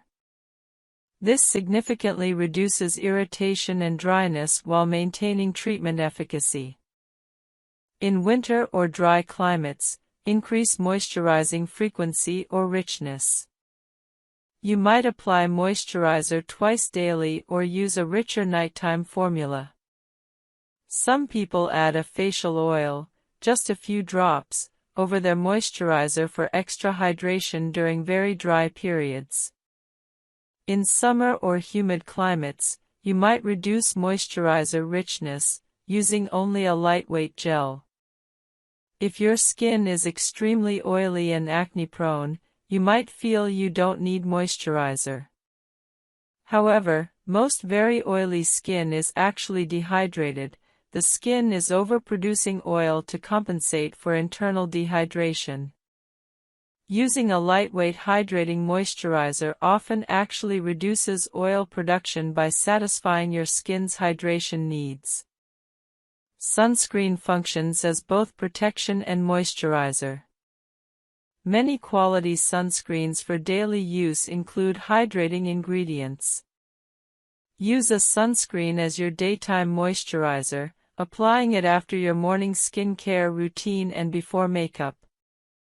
Reapply every 2 hours if you'll be in the sun, or use a sunscreen powder for convenient reapplication over makeup. Hydrating masks once or twice weekly provide intense hydration, supplementing your regular moisturizer. Sheet masks or cream masks with hydrating ingredients like hyaluronic acid, glycerin, or honey can be applied for 10 to 20 minutes, then removed. This boosts hydration without requiring daily changes to your routine. It's possible to over-moisturize. Applying excessive amounts or using too rich formulas can clog pores and worsen acne. Use appropriate amounts, about quarter-sized for your face, particularly when combined with topical treatments and possibly birth control pills. Lifestyle factors significantly impact hormonal acne. Stress increases cortisol production, which increases androgen activity and sebum production. Implementing stress reduction techniques like meditation, yoga, regular exercise, and adequate sleep improves hormonal balance and acne. Regular aerobic exercise appears particularly beneficial for hormonal regulation. Diet influences hormonal acne through multiple mechanisms. High glycemic foods spike blood sugar and insulin, stimulating sebaceous gland activity and androgen production. Reducing refined carbohydrates and sugar while increasing complex carbohydrates, fiber, and whole foods helps regulate blood sugar and improve acne. Some research suggests dairy products, particularly skim milk, may trigger acne through hormonal pathways. Reducing dairy or switching to hormone-free milk might help if dairy appears to worsen your acne. Insulin resistance, common in women with PCOS, worsens hormonal acne. Reducing refined carbohydrates and sugar, eating regular meals with balanced macronutrients, and maintaining healthy body weight improves insulin sensitivity and can significantly reduce acne. Adding inositol supplementation may help with insulin resistance in some women. Discuss this with your healthcare provider. When to consider professional treatment for hormonal acne. If your acne is severe, widespread, or causes significant psychological distress, see a dermatologist and gynecologist together. If topical treatments haven't adequately controlled your acne after 3 months of consistent use, discuss systemic treatment options. If you suspect hormonal imbalances, irregular periods, excessive hair growth, fertility issues, see both specialists. Guide 8. Natural and evidence-based home remedies for mild to moderate acne. While prescription and over-the-counter acne treatments are scientifically validated and highly effective, several natural ingredients have research supporting their acne-fighting properties. These natural remedies can supplement professional treatments or be used alone for mild acne. Understanding which natural ingredients are evidence-based versus marketing hype is crucial. Tea tree oil is one of the most researched natural acne remedies. Multiple studies demonstrate its antibacterial and anti-inflammatory properties. Tea tree oil kills acne-causing bacteria and reduces inflammation associated with pimples. However, undiluted tea tree oil is irritating and can cause contact dermatitis, redness, and dryness. Always dilute tea tree oil with a carrier oil like coconut oil, jojoba oil, or argan oil before applying to skin. A typical dilution is 5 to 10% tea tree oil mixed with carrier oil. Apply this diluted mixture as a spot treatment to individual pimples using a cotton swab. Don't apply to your entire face, as this may be overly drying. Aloe vera has well-documented anti-inflammatory and antimicrobial properties. Pure aloe vera gel, applied directly from the leaf or as a pure gel product, soothes inflamed acne, reduces redness, and promotes healing. Aloe vera doesn't have the side effects associated with many acne treatments. It won't dry your skin excessively or cause irritation. Apply pure aloe vera gel as a spot treatment or all over your face as a lightweight moisturizer.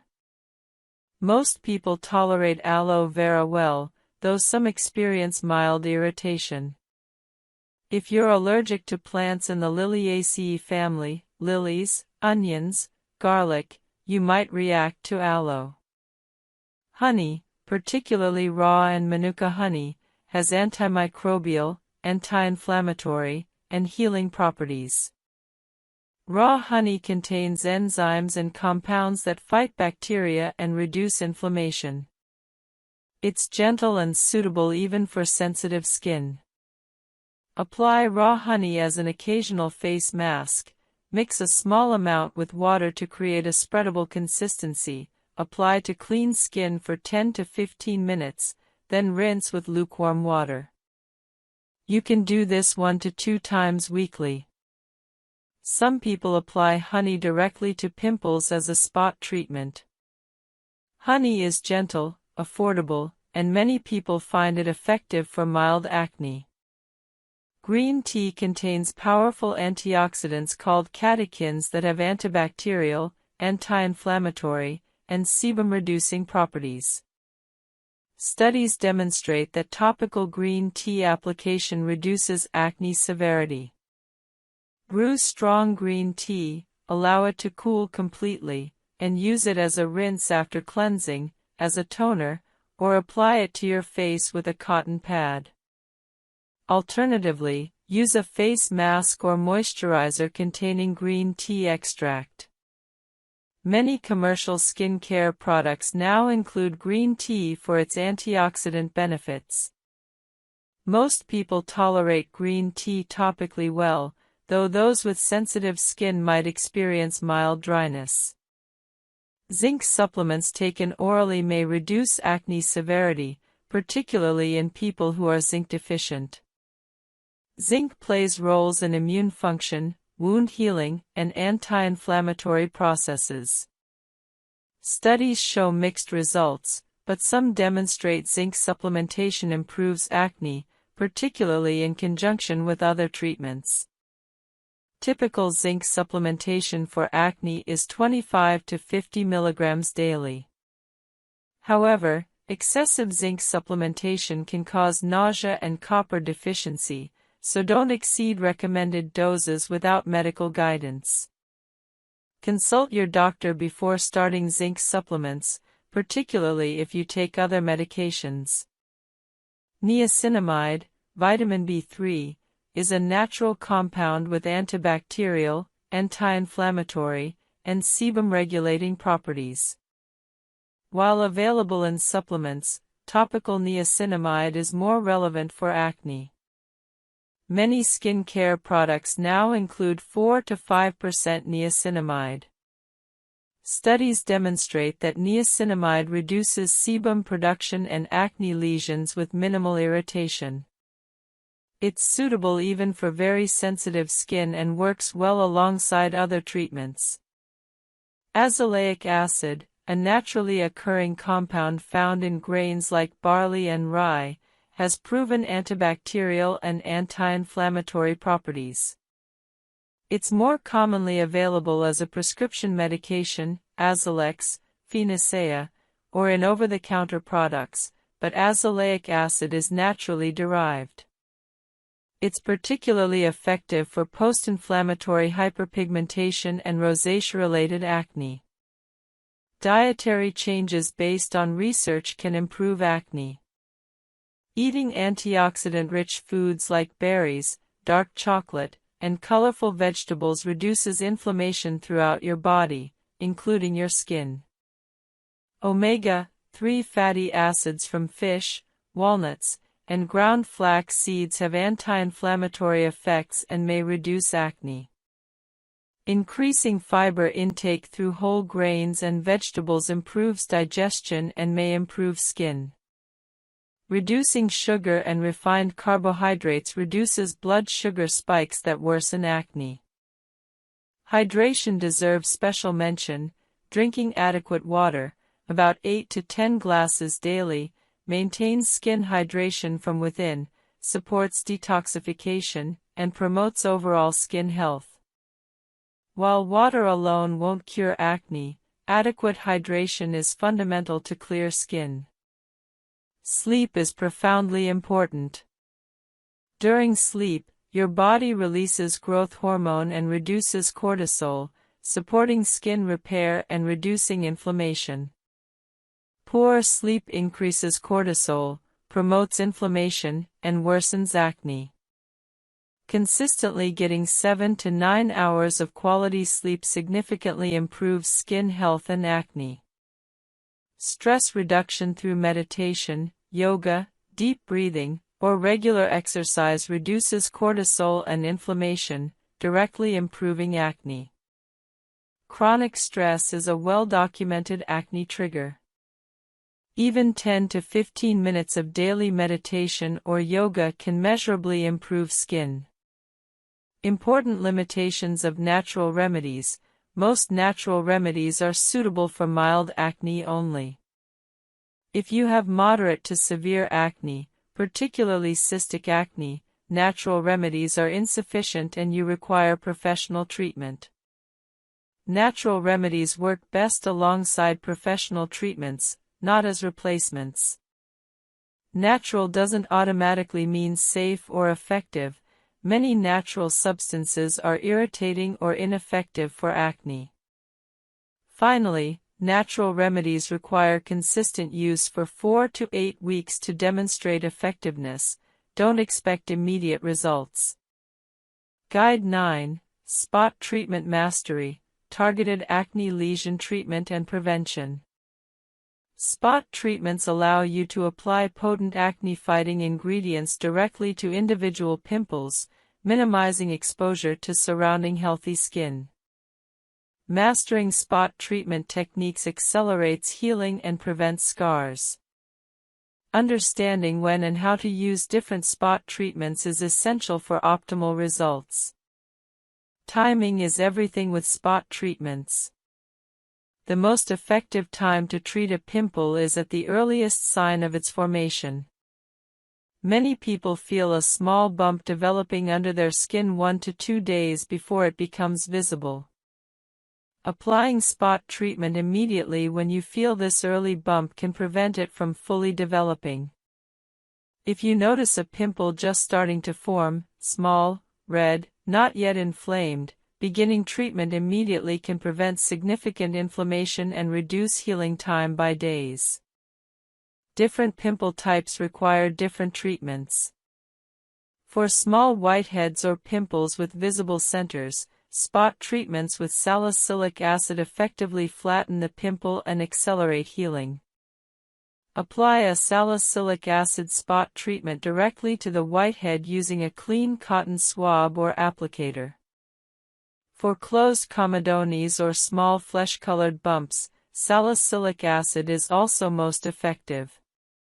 For inflammatory red pimples without visible centers, benzoyl peroxide is more effective than salicylic acid. For large, painful, deep cystic acne, neither topical spot treatment alone is sufficient. These require professional dermatologist intervention, intralesional, offering significant exfoliating power but requiring experienced use to avoid over-irritation. Professional-grade salicylic acid can be applied at concentrations up to 20 to 30% during chemical peels, but these are only performed in clinical settings and are significantly stronger than over-the-counter products. Salicylic acid products come in numerous formats, each with advantages and disadvantages. Cleansers containing 0.5 to 2% salicylic acid are the gentlest form. You use them daily during your regular cleansing routine, and the short contact time limits irritation while still providing exfoliating benefits. Cleansers are ideal for maintaining clear skin and for beginners new to salicylic acid. Toners or liquid exfoliants contain higher concentrations and are left on the skin, providing more potent exfoliation than cleansers. These are typically applied after cleansing and before other treatments, 2 to 3 times weekly. They provide more dramatic exfoliation than cleansers but also carry more irritation risk.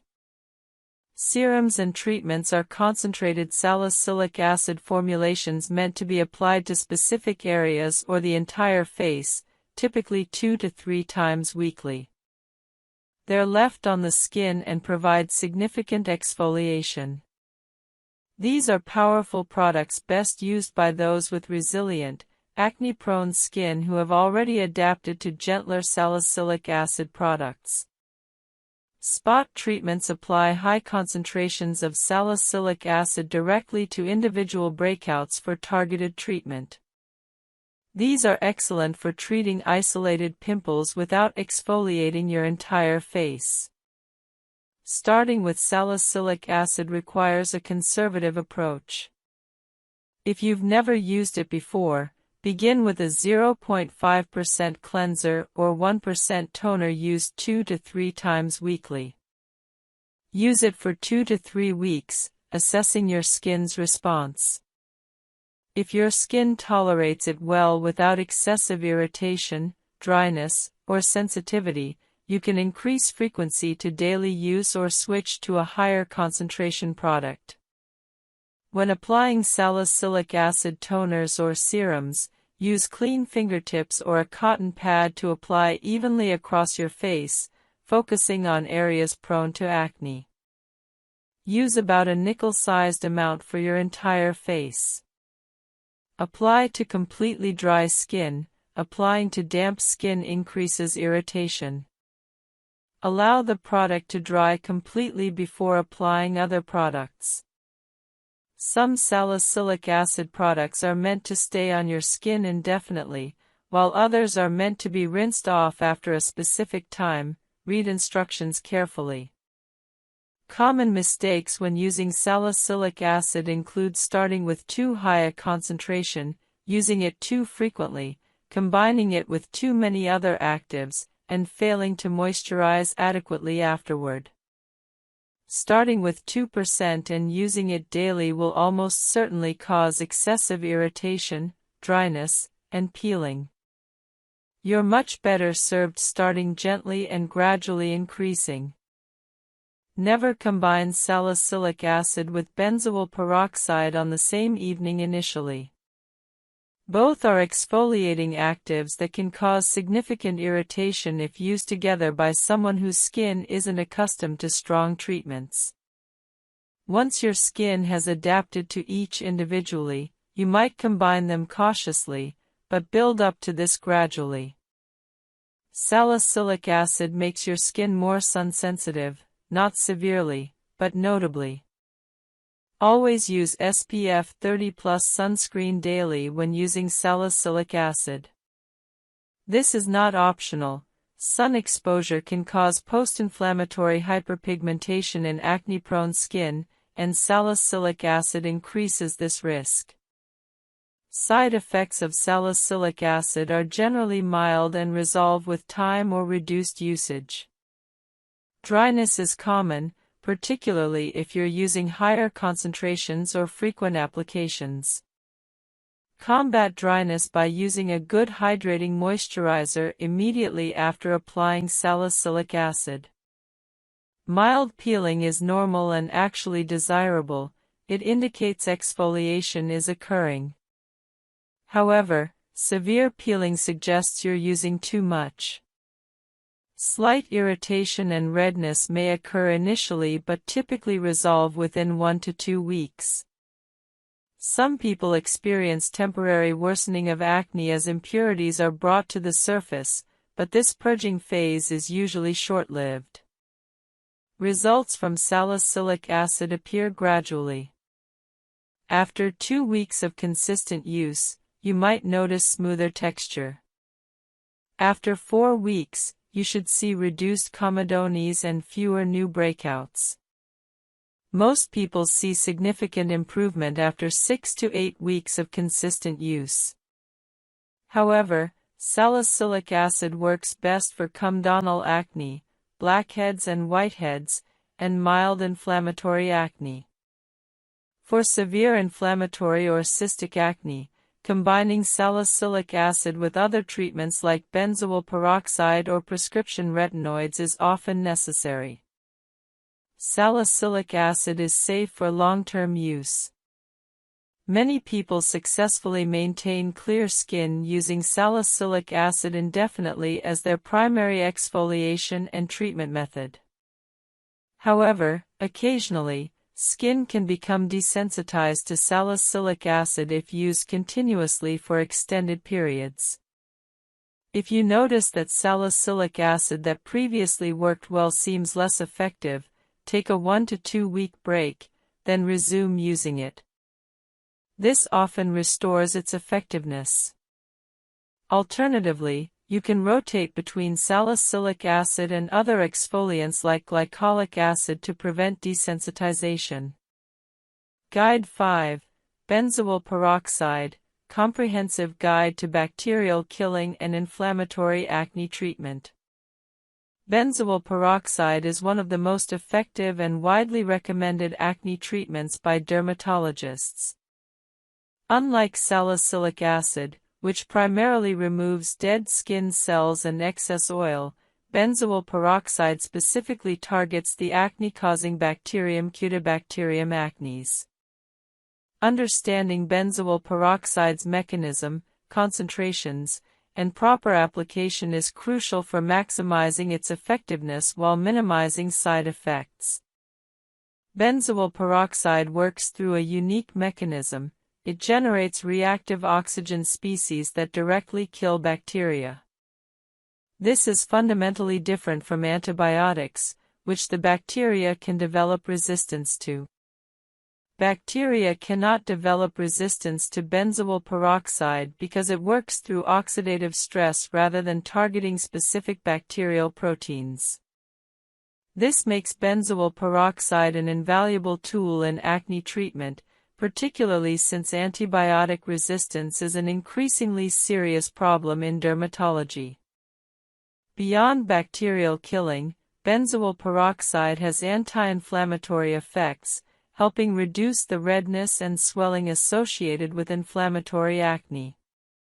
It also has mild sebum-reducing properties and may help with some degree of comedone reduction, though it's less effective for this than salicylic acid. Benzoyl peroxide comes in concentrations ranging from 2.5% to 10%, with some over-the-counter products going up to 10% and prescription-strength versions available at higher concentrations. Interestingly, studies show that 2.5% benzoyl peroxide is roughly equivalent in effectiveness to 10% benzoyl peroxide. The higher concentration doesn't necessarily mean better results. It primarily means more potential for irritation. Therefore, it's prudent to start with 2.5% and only increase concentration if needed. Benzoyl peroxide comes in multiple product formats. Cleansers containing 2.5 to 5% benzoyl peroxide gently incorporate this ingredient into your daily cleansing routine. These are appropriate for maintenance or mild acne. Spot treatments allow you to apply high concentrations directly to individual pimples. Serums or leave-on treatments apply benzoyl peroxide across your entire face and are left on the skin. These can be used daily or as directed. Gels and creams are thicker formulations that may have different absorption characteristics depending on your skin type.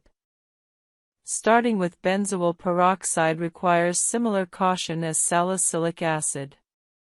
If you're new to benzoyl peroxide, begin with a 2.5% product, ideally in a cleanser format or spot treatment, used once daily.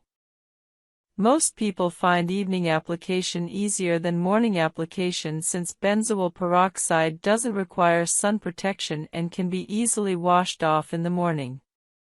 After 1 to 2 weeks, assess your skin's tolerance. If you're experiencing mild irritation or dryness but your acne is improving, continue.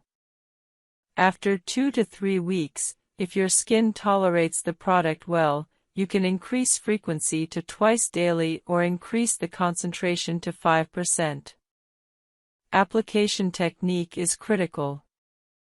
Apply benzoyl peroxide to completely clean, completely dry skin. This is more important with benzoyl peroxide than with most other products. If your skin is even slightly damp, benzoyl peroxide will irritate more readily. Allow your cleanser to fully absorb and dry, then apply benzoyl peroxide. Use a small amount, about the size of a pea for your entire face if using a leave-on product, or a slightly larger amount for spot treatment. Apply gently, allowing the product to absorb fully before applying other products. Benzoyl peroxide has a particular drawback: it bleaches fabrics and hair. If you apply it to your face, it can bleach your pillowcase, bedding, towels, and hair. Many people apply benzoyl peroxide in the evening and wash it off in the morning with their cleanser to avoid this issue. If you apply it in the morning, be extremely careful not to get it on your hair, eyebrows, or any colored clothing. Some people apply it as a spot treatment right before bed, allowing it to work overnight before being washed off in the morning. If bleaching is a concern, you might prefer using benzoyl peroxide in a wash-off cleanser format where the contact time is brief. Side effects of benzoyl peroxide are generally more significant than salicylic acid. Dryness is very common, particularly with higher concentrations or frequent applications.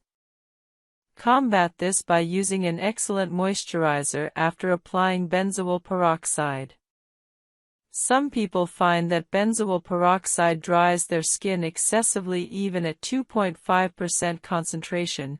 If this is you, try reducing frequency to every other day or using it only as a spot treatment. Article 13. The truth about pores. Can you really shrink them? 1. Why pores fascinate and frustrate us. Everyone has pores, yet most people wish they didn't.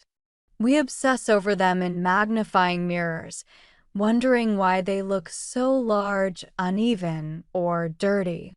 Beauty advertisements promise to erase or shrink them overnight, feeding an illusion that perfect, poreless skin exists. The truth? Pores are not flaws, they're vital, functional openings that keep your skin alive. You can't erase them, but you can refine and balance them. Once you understand how pores actually work, you'll stop fighting them and start supporting them. Point 2. What pores really? Area pore is a small opening in your skin through which oil and sweat reach the surface. There are 2 main kinds: sweat pores, part of your sweat glands; sebaceous pores, connected to your oil glands and hair follicles. Each hair on your body grows from a follicle, and at the base of that follicle lies a sebaceous gland that produces sebum, your skin's natural moisturizer. The opening through which that sebum travels is the pore, you see point 3. Why pores appear larger. Pores can't physically open or close like doors. Their size is genetically determined. What changes is how visible they are. When pores fill with oil, dead cells, or debris, they stretch and appear bigger.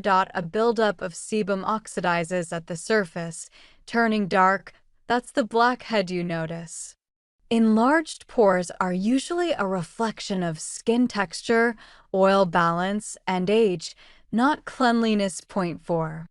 The myth of shrinking pores. No product can permanently change the size of a pore.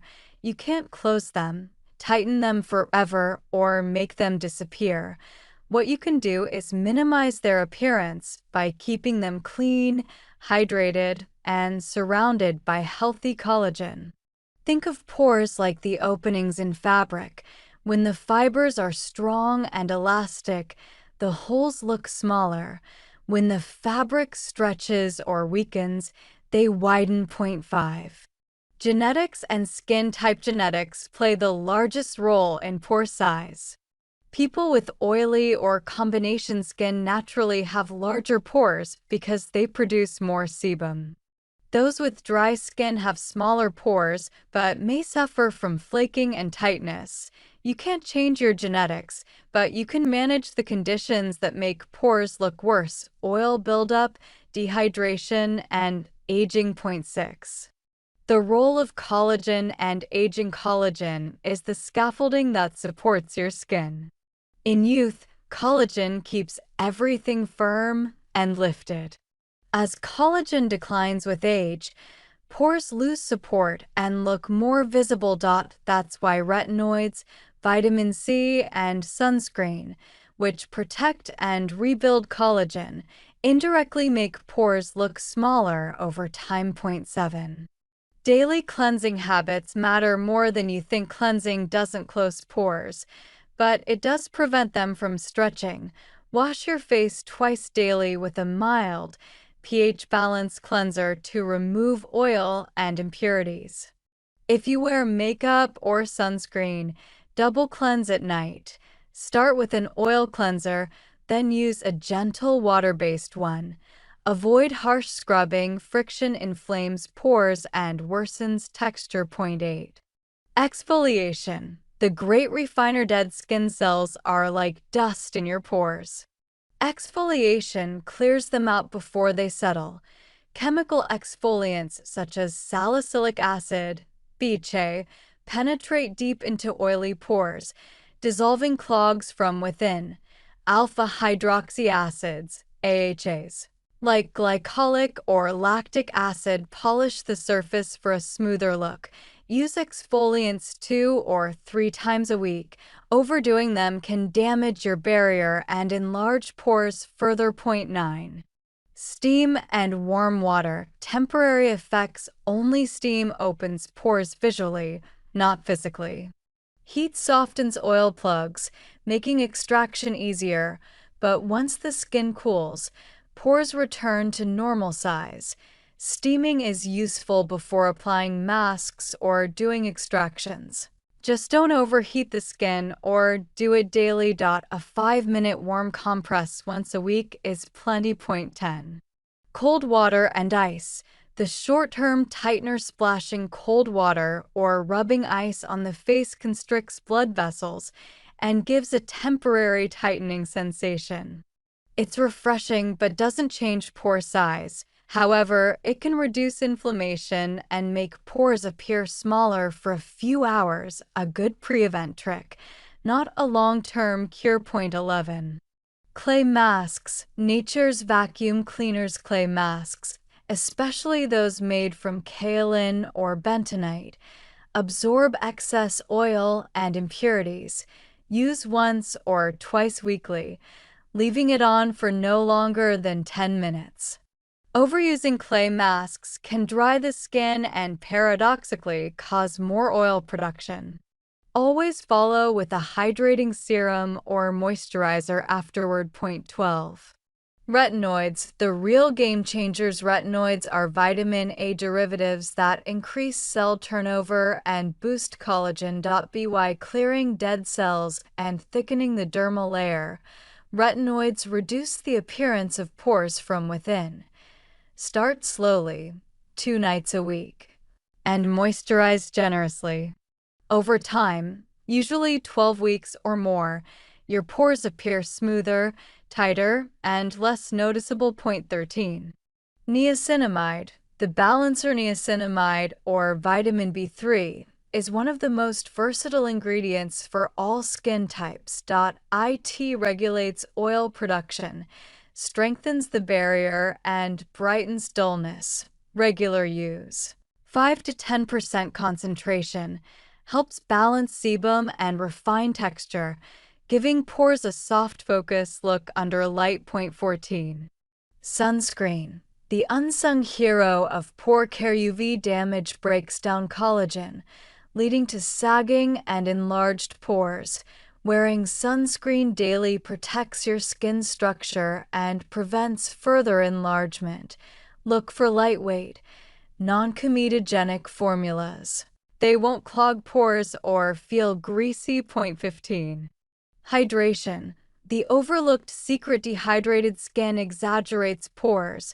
When your skin lacks water, pores look more sunken and rough.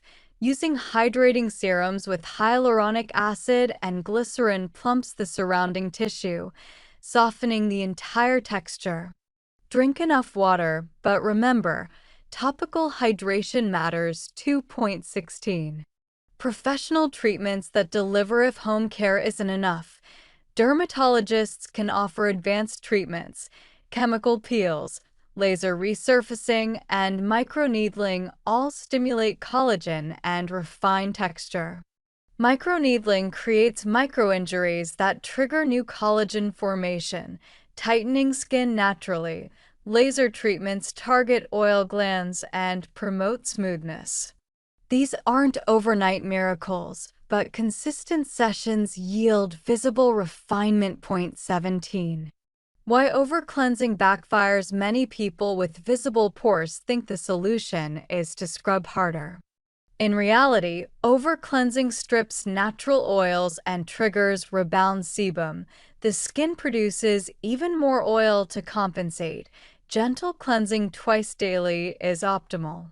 If your face feels squeaky or tight afterward, it's too harsh. Point 18. Common products that exaggerate pores. Heavy creams, silicones, and certain sunscreens can settle into pores, reflecting light in a way that highlights them. Switch to oil-free or gel-based formulas. Always remove makeup thoroughly before bed. Even the best routine fails if you sleep in foundation. Point 19. Makeup tricks for minimizing pores without hiding them. A smooth makeup base can visually blur pores. Use a water-based primer with dimethicone or niacinamide. Avoid thick mattifying products that dry your skin. They often crack and emphasize texture. Less coverage, more glow. When your skin reflects light evenly, pores fade into the background. Point 20. The emotional side of pore anxiety. Many people develop an unhealthy obsession with their pores, checking them under harsh lighting or magnifying mirrors. This magnifies imperfections that no one else notices. No camera, conversation, or friend sees your pores as closely as you do. Pore anxiety is often a symptom of perfectionism, not poor skin. Learning to accept normal skin texture is part of emotional skincare. It's freedom from unrealistic expectations. Point 21. Long-term pore health, the real routine for long-term refinement. Combine gentle daily habits with targeted actives. Morning, cleanser, niacinamide serum, moisturizer, sunscreen. Night, double cleanse, retinoid, lightweight hydration. Weekly, 1 clay mask, 1 chemical exfoliation. Over months, the transformation is subtle but profound. smoother surface, balanced oil, calmer tone. Your pores haven't disappeared, they've simply learned Harmony. Point 22. The deeper truth, pores as a sign of life. Pores are evidence that your skin is alive, breathing, and working as it should. Without them, you couldn't sweat, regulate temperature, or maintain moisture. Instead of erasing them, think of refining your relationship with them. The smoother and healthier your skin becomes, the less you notice them, and the more natural your beauty appears. True skincare maturity is realizing that healthy texture is more beautiful than fake perfection. And choose formulations suitable for your skin type. If your acne worsens after starting a new moisturizer, discontinue it and try a different product rather than assuming moisturizer itself is the problem. Guide 11. Sun Protection and UV Damage Prevention for Acne-Prone and Treated Skin. Sun protection is non-negotiable for anyone with acne or using acne treatments, yet it's frequently neglected. Understanding UV damage, sunscreen types, and proper application is essential for protecting your skin from damage while treating acne. UV radiation from the sun damages skin through multiple mechanisms. UVB rays cause sunburn and skin cancer. UVA rays penetrate deeply, causing aging, wrinkles, and skin cancer. Both types of UV radiation increase inflammation, which worsens acne. Additionally, UV exposure causes post-inflammatory hyperpigmentation, dark marks remaining after acne heals, to darken significantly and persist longer. Without sun protection, acne marks that might fade within 3 to 4 months can persist for a year or longer. Many acne treatments increase